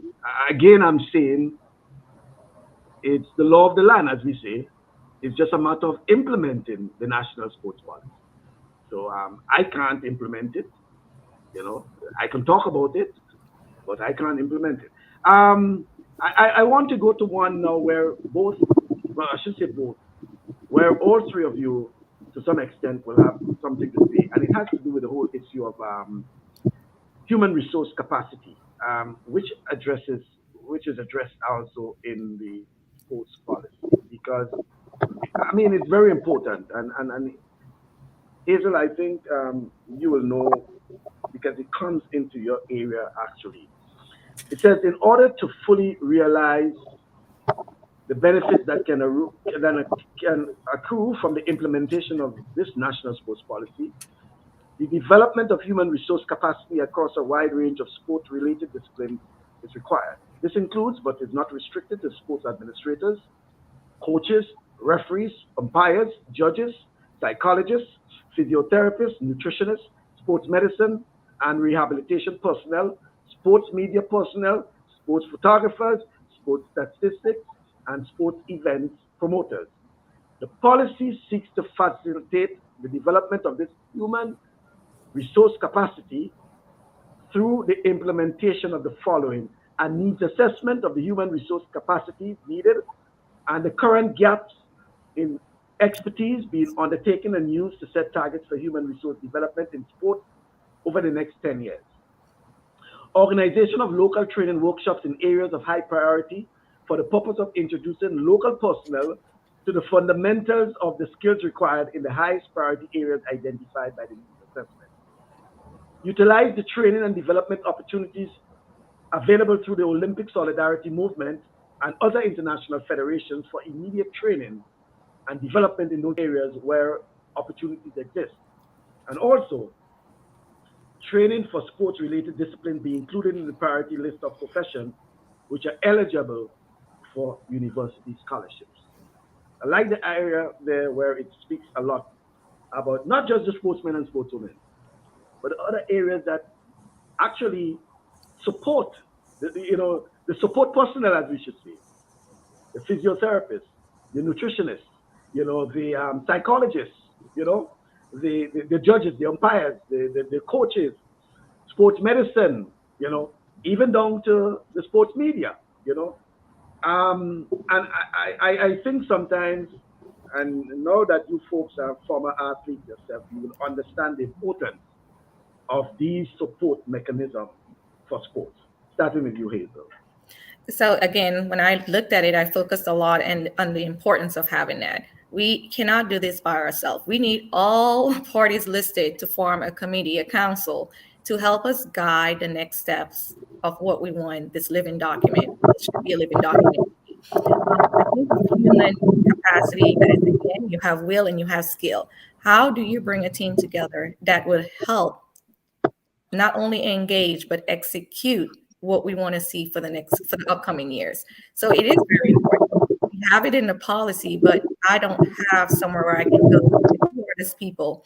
What exactly are they doing? What needs assessment was conducted? What are the needs? How are we going to strategically plan to go ahead and make sure that we take care of the needs? So we have things that are great ideas, but where is the plan for it? Has it been executed? Did it work? If it didn't work, what are we doing?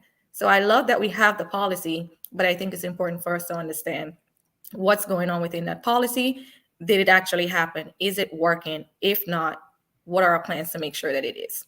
Because all parties listed are important to the well-being, the development, and to make sure that our athletes are giving their best. You cannot have an athlete without someone who can provide good nutrition ideas. You cannot have an athlete if you go back and you can't find information from 5 years on how they competed, like our archives of records and things like that. Each person play a huge role in the execution and in the development of our sports. A very good point you made there, because I was sort of embarrassed to an extent when a former athlete asked me about a month or so ago if I can find some photos or videos of her competing back in Grenada back then. And unfortunately, I can't really, well, not that just can't, but I know to some extent after Ivan, we'd have lost a lot of archiving. Albeit if it was digital, that should not have been the case, But the point is well taken, Hazel, that if you ask, probably can we find in the National Archives videos or photos of someone at Hazel and Regis competing, or even Rudy in Sydney, part of the team Grenada in Sydney, Australia in 2000. That should be part of the archives, if you understand what I'm saying. Things like Olympic participation and things like that should be in the National Sporting Archives. But we don't have those things. Even Kirani's historic run in 2011 in Seoul, okay, or in London in 2012 Olympics. Are these things in the National Sporting Archives, or we still have to go on Facebook and on YouTube and try to find something? That is what I'm talking about. And again, it's something regarding the national sports policy. Rudian, it's over to you now. Yes, over to you regarding this aspect of the the human resource capacity of our personnel involved, the support personnel, and as a coach, the importance of ensuring that we ensure that up and coming coaches, they understand the sport, and again, we're saying in this case you have a background in track and field and things like that, so too Fernando and others, but there are similarities, okay? And it's whether it's football, whether it's cricket, you will need, the various aspects that we speak about. The nutritionist is very important when it comes to sports, whatever sport it is. Once you're competing at that level, how many teams, for example, at intercall football or intercall track and field or intercall basketball, for example, have the sort of people around the teams, whether it's a physiotherapist. We see that someone gets injured on the field and someone just run onto the field with a spray and spray. We see those things. They just run onto the field and spray the person ankle or leg or whatever it is. Are they trained? They really know what they're doing? Or their thing is just to hold the spray and, and run and spray. These sort of things, And again, I'm saying the nutritionist, the sports medicine, all these things are important aspects. And the support personnel, very important. And again, the sports policy looking at such. Rudian? Well, I'll be very careful now. Yeah, not St. Vincent. No. Yeah, go ahead. It is important. When I ask the question, do we have organized sports under the Ministry of Sports, or do we have recreation sports? Okay. And that's where it is, because when you look at the sporting bodies in Grenada, it's more recreation. And so a lot of these things we talk about is not being utilized because it's not on that level. They are part of, but they're not behaving as. And that's the difference. The nutrients should start from schools. The therapists should start from schools. The education in the sports should start in schools. Yes, we put it, and it do go with the Ministry of Sports because they're connected in terms of distribute across the education prospect. But do they have those things in school? Do they have speakers going into the school? Do they have people going in and tell them this is what they should be eating? This is what they should be, all these little things that they should be doing. So you come back again, is it recreation? Because if it is recreation, you don't need those things. If you're doing it under a recreation point of view, then you don't need all of those things that we talk about, the nutrients, and we don't need it. So that concept have to change. And once that change, because if it's there in the policy, and then you go back to the same point, do most people know there is a policy? Do they know what's in the policy? Do they know who to go to so that those things can be benefit from it? So I guess we want to see all of these things, but if we don't step back and can ask ourselves, then where are we? Like we talk about, I always say that I'm using soccer. Every soccer club, I'm using club, not team, club in Grenada should have therapists. But is Grenada designed to have so much therapists in Grenada? All right. But I believe every sporting people should have someone train CPR. Yeah. I think that work unless you know CPR. Yeah. I think that's an important point. I'm being trained, and so, especially at the level we are now. Every soccer club in Grenada should have someone that is trained to do CPR, and by any means, and if they can have, we have a lot of nurses and so on, they can bring females in. A lot of soccer clubs can have females coming in. Mm-hmm. So that's the big. We have male nurses too, We have male nurses too. No, they do. Yeah. But then it comes to the point when they say somebody else went with a spray. They don't have a clue. Yeah, we out here and we go to a meet and I send kids they're gonna get massage. And they never get massage before. So why are you going and get massage when it's never been done to you? Now they're doing a deep massage, they're hurting you. So those things never been done. So if it's not being implemented to them prior to, then it's basically letting them be exposed at an early age to what is expected. What is expected. And I know we always go back, so a lot of things need to start on the elementary school, and the sports is there in the elementary school. Mm-hmm. It's not that it's not there, it's there, but it is not as functionable or more intense as when I was there. Man, when I was there, soccer and cricket, basketball, the only thing we didn't have was girls soccer, which I always thought it should have been not on the high school level, it should be starting on the elementary school level. It's important. All four of us on this panel are we are international. We have seen the way things run out here, and sometimes I always say sometimes it's important for Grenadians to travel. It's important for them to come and see how things are actually running, because we want to be on an international level, but we don't know how the international level work. Yeah, well, So yeah, until we get there, then we have to be, and that's education. You don't have to travel to know it, but you can educate yourself. yeah. So Well, I think that's really what it is. Well, well, even to an extent, too, is being knowledgeable. Before Fernando makes his point, I think he's the one to just chime in with something. Yeah, I wanted to say I'm gonna be a little biased now. I'm only gonna speak for St. David's Secondary Catholic School because I know what's going on there. When you think about good things happening, good things are happening in St. David's. From Paul Phillip to Teacher Denise to the St. David's support to all of the things that they are doing. You have people from other countries coming to Grenada and train with Paul Phillip. What does that say?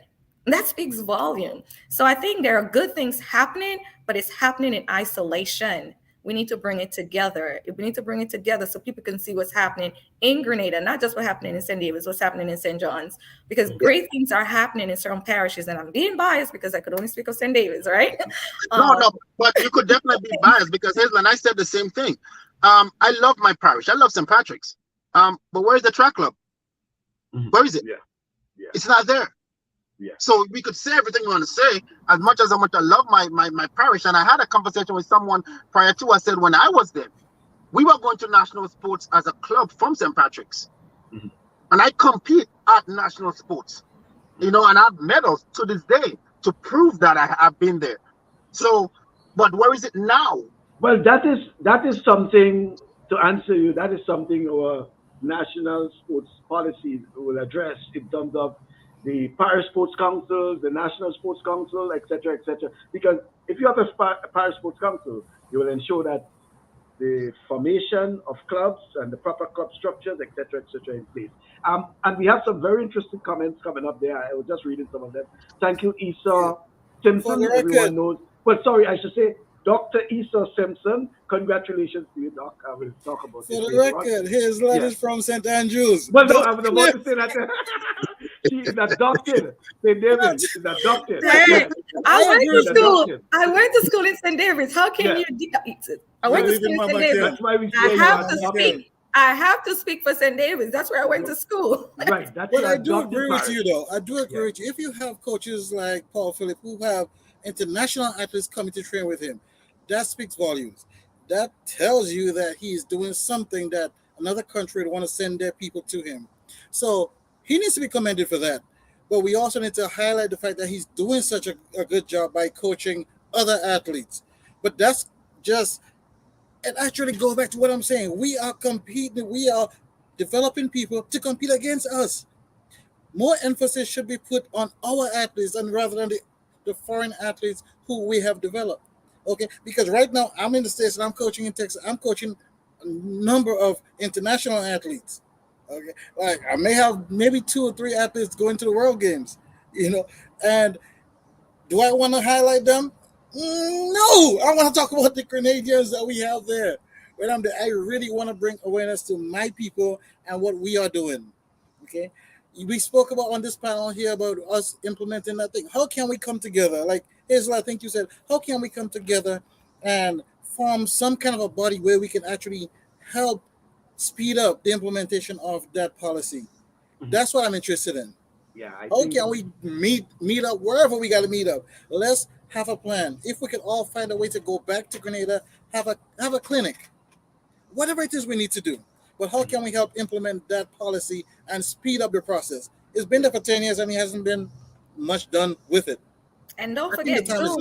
Don't forget, we can use Zoom. Technology is very big, right? You don't even have to get on a plane. Exactly. That's the thing about it. So where this is what we need to do. It's critical that we come together and for the betterment of sports in Grenada on a whole. And this is not parish. This is not color. Whatever it is, it's about us coming together to help every athlete in Grenada, fulfill their full potential. Yeah, I agree with that. And let me say good afternoon to Margaret Francis in New York to follow up on the archive and record keeping. How about a Grenada Sports Hall of Fame of athletes past and present? Well, Margaret, you should go back to my commentary of what? My commentary was written some years ago of the Let me see. I should be able to pull it up somewhere. We talked about it, Michael, on the last show. We did. Yeah. Yes. The I Sports totally Hall agree. of Fame, the Grenada Sports Hall of Fame. Yeah. And certainly, I should be able to pull it up, but I did a commentary some years ago regarding that point.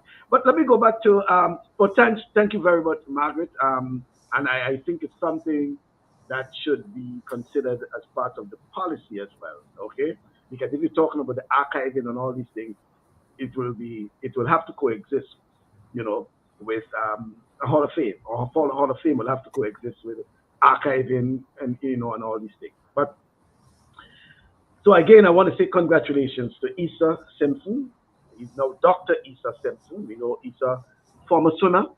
And there again, you know what sports, not only athletics, but even swimming, was able to go off. And he is now Dr. Simpson. I believe it's on us as past athletes to initiate our own form of development in support of the programs in place. It takes nothing but our time to volunteer during our trip home, and let kids know the possibilities ahead. But it's something I know folks like you, Hazel, and others have been trying to do in terms of mentoring, in terms of trying to, you know, spread the story. Not the sad one though, you know, because I think it would be, you know, if some of the kids ask you, well, Hazel, for all that you did and all that you have done for Grenada, etc., what have you received? And you say nothing, you know, what that will mean for them, you know, and things like that is as they will say, is a disincentive, you know. But certainly, I think it's worth the while of when you folks go home, you can get in contact with you know, the national federations, and you know. Yeah, it needs, Michael, it needs to be unified, because again, that goes back to me saying, okay, if I do something in St. David's or Fernando in St. Andrews, which I didn't go to school, but if I do something in St. David's, Rudy doing something in St. Patrick's, Fernando doing something in St. George's, or somewhere, St. Andrews, you go in St. Andrews. No, St. Andrews. Yeah, he's just mad at me because I didn't go to SAS. Yes. But if we do it together, being unified, I think that would make more sense. We have to have it unified. Yeah, I think that is the important aspect of it, folks. You know, time is coming up on us, but I want to get to the most critical part of the national sports policy, and it had to do with the whole issue of funding. Okay, yes, the whole issue of funding, the financial resources, as they would say. It is 6.8 for when you get your document. Remember, it's 6.8, the whole aspect of financial resources. And for folks who have been asking, please note that you can just send me an email or a message on Messenger or whatever, and I can send it to you. Again, I said I will try to make it available online later on, so you'll be able to follow through. Financial constraints severely limit the extent to which both federations and the government can propel sports forward. It is critical there is greater financial support to sport in general from both the private and public sector. The policy seeks to facilitate access to financial resources through the implementation of the following. 1, strengthening the capacity of the national federations to access funding available from the parent federations and the Olympic Solidarity Movement through the provision of training, development, and facilitation support. Strengthening the capacity of the Ministry of Sport, national federations, and sports clubs to prepare project proposals and report on the utilizations of funds provided. Important, because you're not just getting money, but you have to get money. And when you get money and you access money, you must provide reports. Accountability is important. Also, as we go forward in the slide, provision of fiscal incentives to the private sector to encourage sponsorship of sporting activities. So if you want to get the private sector to support sports, why not providing fiscal incentives for them, for those who are doing it? And there are those who have been doing it for quite a while.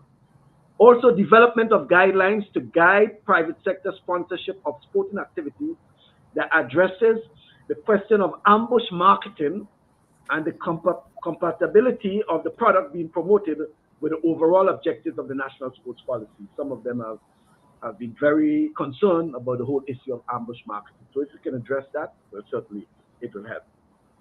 And then also amending the National Lottery Authority Act to, one, specify the promotion of the proceeds that will be used for the development of sport. And two, designate the board of the National Lottery Authority, working in collaboration with the NSC, which is the National Sports Council, to be the responsible bodies for the development of policies to guide the use of funds generated by the National Lottery Authority. The National Lottery Authority, under its act, provides for the support of sports and culture through nation building. You know the motto, right? And they make a lot of money through that, but the money is not spent in sports as it should, or in culture as it should. We need to reconfigure that. Let me just, as we have some time, and then we'll use the last 5 minutes to just wrap up, the whole aspect of the recording and archiving, which I think is very important. Accurate sporting records are of great historical value to our people.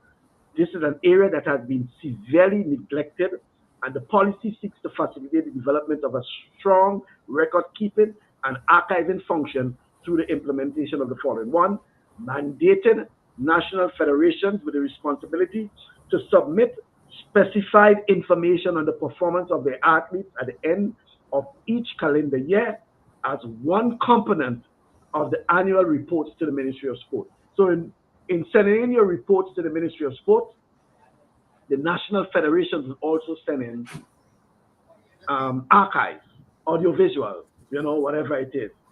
Creation of a position of a sports statistician within the National Sports Council, the NSC, with the responsibility to compile, analyze, and publish annual performance data on the performance of athletes for all sporting disciplines for which a national federation exists.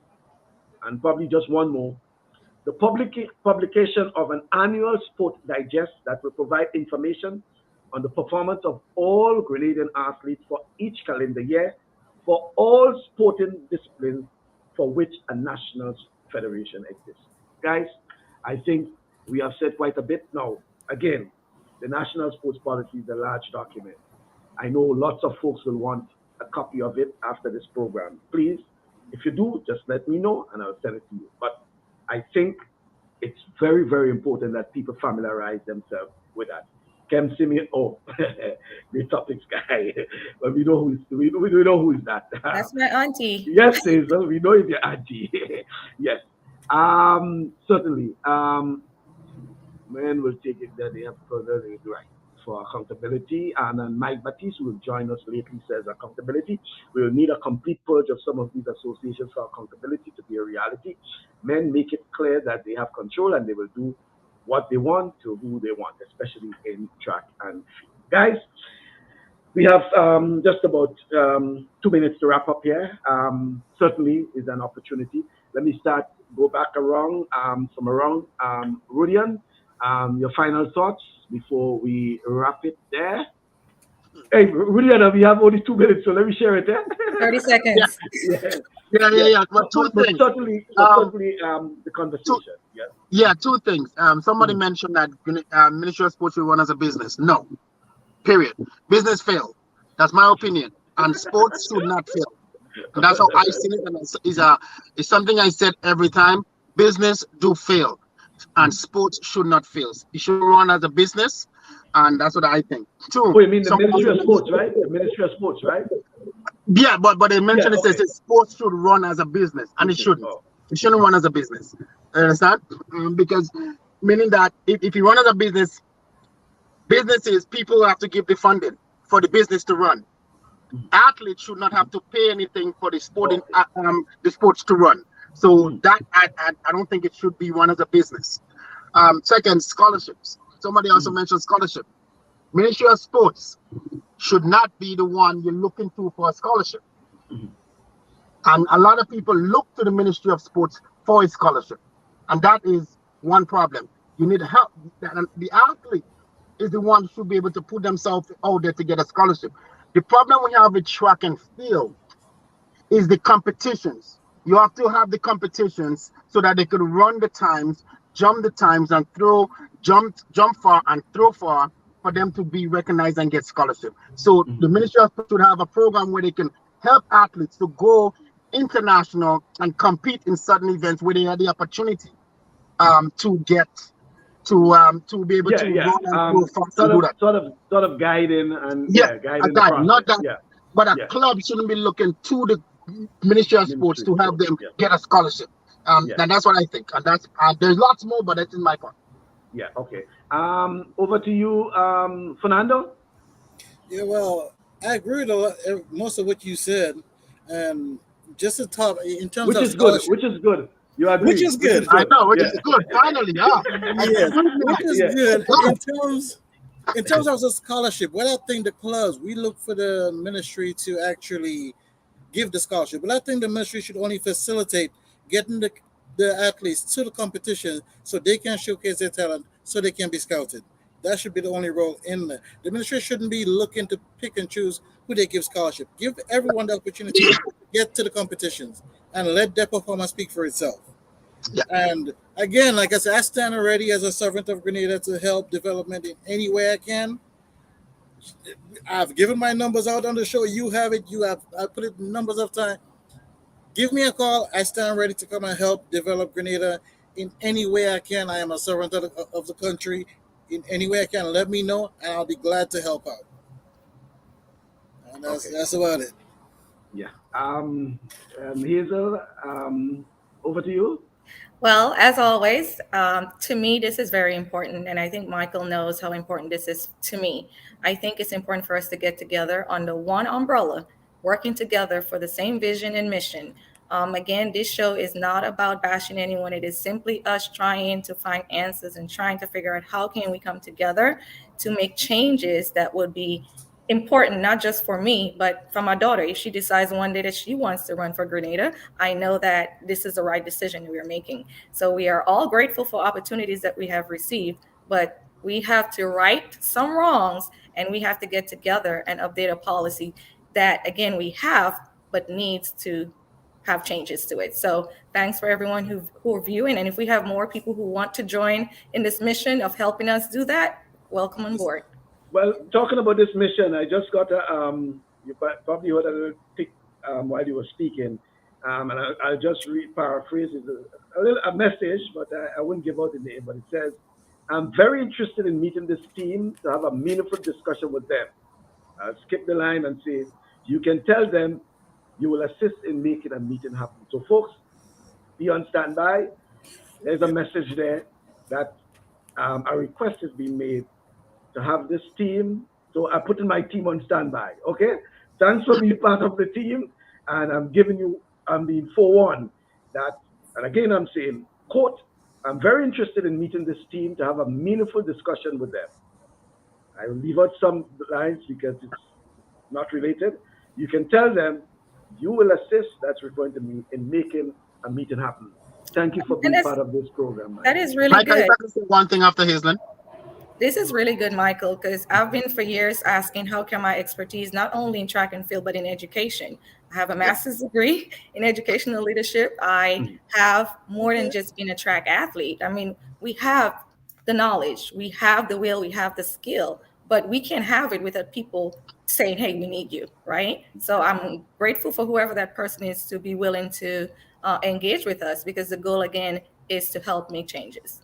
Okay. And I was about to say the same thing, Hazelin. I mean, I've been a teacher for 17 years, and so I know I'm not teaching no more. I'm in a different field, but we have the knowledge, and I'm in track and field. And me being to the Olympics for Grenada has been such a benefit for me that Grenadians should know that, and they should also have the opportunity to get the same benefit that I can do speaking engagement. I believe I can say now I'm a pretty good coach, because I have athletes who are make it international now.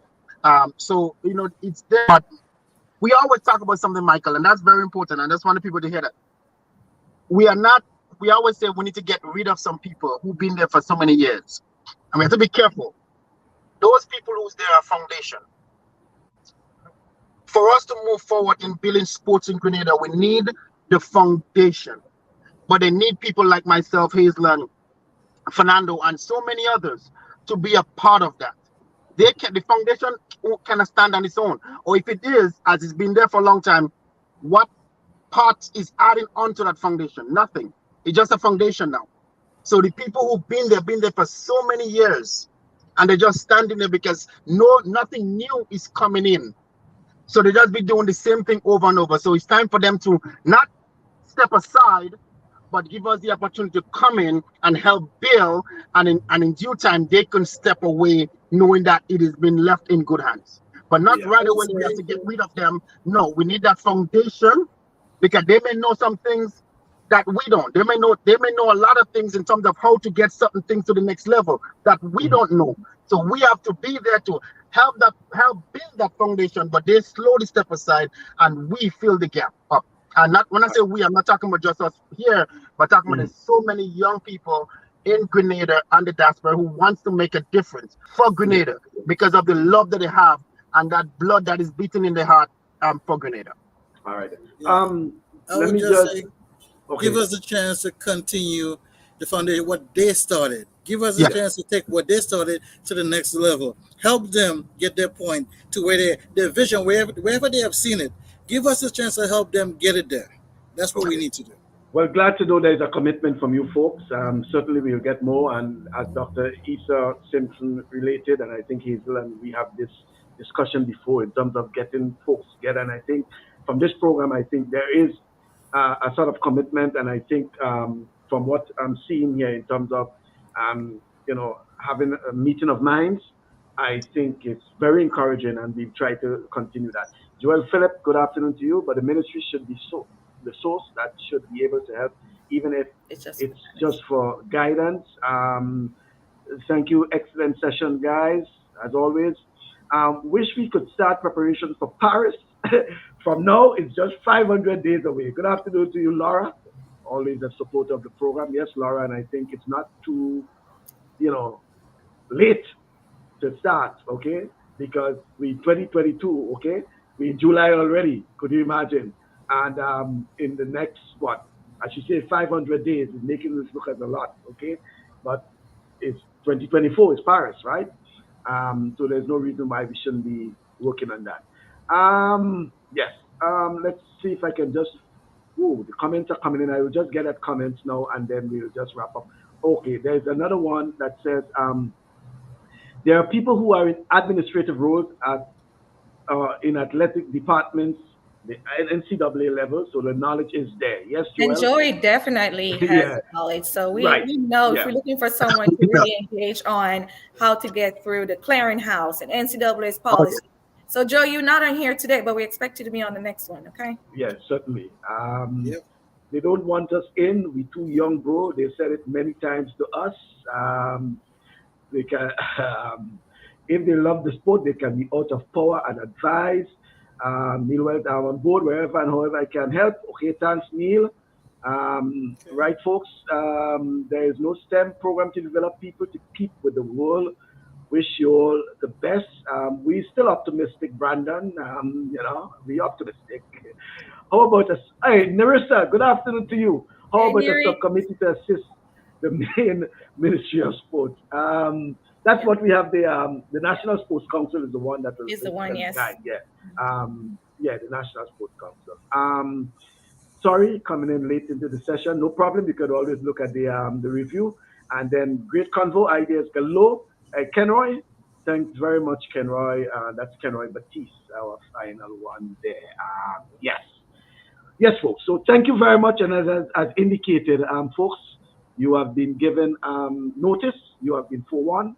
So we will see what we can do from here on in terms of continuing that conversation, because I think it's important. We understand the importance of the national sports policy. We're in all agreement that there's need for a sports policy and there's need to implement the sports policy. We all agree too that after 10 years, it may time to do some tweaking, some updating, but we see in that there are some low-hanging fruits that we believe that can implement on day one. Okay, Michael. One thing before we go, and some people may want to bash me for that. Hopefully not. I've seen a video of the Grenadian in Guadalupe. Is it Guadalupe, right? Guadeloupe? They mean the Caribbean Games? In the Caribbean Games. Yeah. I was about to talk about it at the end. Yeah. I was disappointed. A video you said of? I was disappointed because I've seen the Grenadian athletes there was like having a party in the opening ceremony, and they're waving the flag, but they haven't. The Grenadian contingent? Yeah, and they haven't competed. And no. Let me explain myself. Yeah, because the fact that they're jumping up and dancing, one of them could have twisted an ankle. Oh, well, somebody could have knocked someone. Yeah, I'm just saying that, and I'm saying because celebrate after. That's me. Yeah, and that's I know. Well, yeah, that's true. I think so. No, I think. Well, I was about to talk about the Caribbean athletes, wish them all well and things. I understand the point you're making because I remember where it was. We were in. I travel with so many teams thing, and it was a point. By the way, it's a point that the physiotherapist from Australia, Hazel, Greg. Yes. Yeah. I think he had a little concern when it comes to that, in that you have to be a bit cautious. You can leave that for the closing ceremony, right? You have to be cautious because it could have injuries based on how you think. And there are instances where people I know have twisted their ankles at opening ceremony, and it meant right away they were out of competition. So I understand your concern. Yeah, they could have enjoyed. But all that comes with the guidance. Yeah, that's true. Yeah. Helping those kids know. How that's to conduct themselves when they're on international duty. How to speak to the media, stuff like that. This is all the stuff that we need. Well, that is where you all folks come in, the human resource capacity, okay? As former athletes yourself who would have been in the trenches, who are interacting with athletes on a day-to-day basis, will understand what it entails. You yourself as a former athlete, now you're a coach, or you're in the case of Hazel, who's mother, coach, things like that. So mentor, everything. You will understand, and you observing these things that will be able to impart that on others. I think it's very important. But good point, Rudy, and I think it may have been a bit over, a bit too much, and it could have ended in some sort of injury. You have to be cautious, especially the all of them, whether they're swimmers, whether they're cyclists. I mean, if you get an ankle injury, it could be problems, But good point. I thought that. But at the same time, I want to wish all the competitors all the best. In Guadeloupe is the inaugural games. I mean, participating in it is historic in itself because it's the first time they haven't such, and it means that you'll be in the annals of history as the first participant representing Grenada at the Caribbean Games. There again goes our archives in, there again goes our archives in. But congratulations to Zachary Gresham, who won a bronze medal in the 200 IM. Thanks very much for that. That was on Thursday. Yeah, and certainly this weekend we'll have more of the competitions going on. But thank you, folks, for being part of the program. And as I said, no doubt we'll try to have a sort of meeting of minds in future programs. Thank you very much, folks. All right, thank you all. Bye. Thank you for having me. Good to see you, Islam. Good to see you, Rudy. Bye. All right, then. Take care. Bye. Bye, Fernando. All right. Okay, then, folks. So there you heard it from our folks, Hazel and Regis Buckles. And we also had Rudy and Sylvan from Toronto. And then we also had Fernando John, who is in Tennessee, I think? He may be in Tennessee, but Nazio John is competing a little later on in the American Track League. And and that's why Fernando is somewhere. Yes. Let me just make sure. Fernando, just for clarity, where you are actually? I'm actually in Atlanta. It is in Atlanta. In Atlanta. Yes. Yeah, it is in Atlanta, and it's around 6 o'clock this evening Eastern time, right? Yeah, he runs. I believe it'll be about 6:10. He runs in the 100 meters, Okay, and the and 200 later on in the day. okay, and it is even though he's competing, it is the men's 100 as well as the 200, right? Yes, correct. Yeah, men's 100 and the 200. Now, just before I know the program finished to an extent, but why you thought it necessary for him to compete in such? I mean, he's a junior athlete. Why you thought it was He's a necessary for him junior to compete? athlete, and he's actually the youngest athlete in the meet. Yeah. One of the reasons why I had him compete because we're getting ready for the Junior World Games, Mhm. and he's going to be coming up against the best the world has to offer. So I always believe in preparing at the level above the level you compete at. Even if you're going to compete at a certain level, you have to compete above that level. So when you get there, it's it's no shock to your system, Because I firmly believe one of my mentors.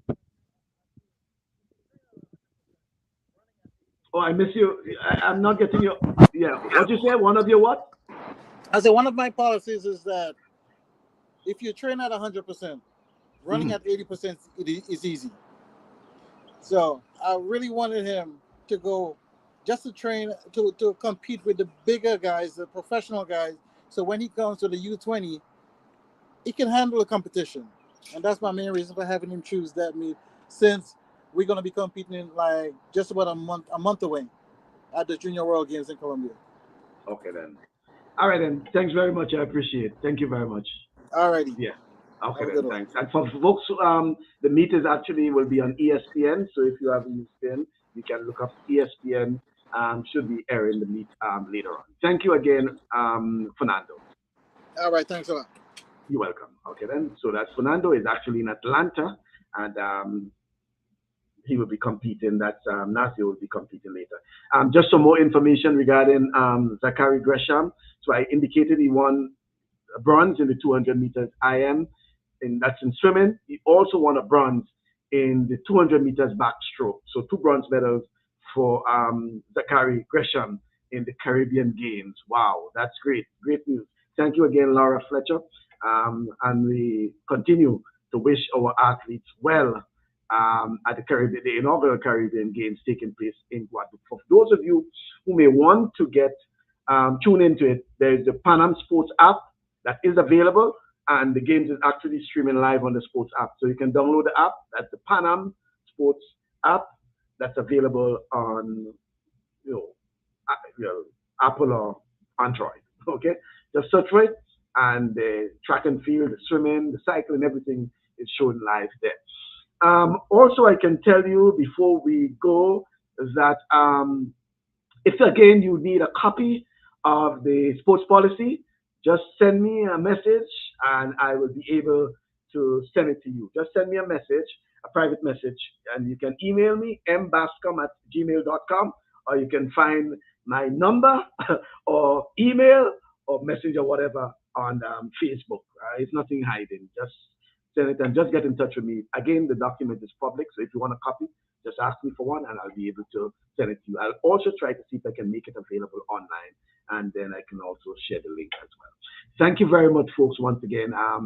I can promise you that we will have another program come next Saturday, God's willing. And the program certainly will deal with the sports policy. Certainly, we hope to have some folks who have been listening and in a position to make decisions on that will be on our program. Thank you very much. I appreciate you being there. And it will be your opportunity to join me next Saturday, God's willing, for another program. For those of you who celebrate, it's Independence Weekend here in the United States, and lots of activities happening, the barbecues, the fireworks shows, etc., etc. Be safe. Just remember, be safe, and happy Independence for those of you in the United States. Thank you for all those who have been part of the program, and do enjoy your weekend. I'm Michael Bascom. Pleasant good afternoon.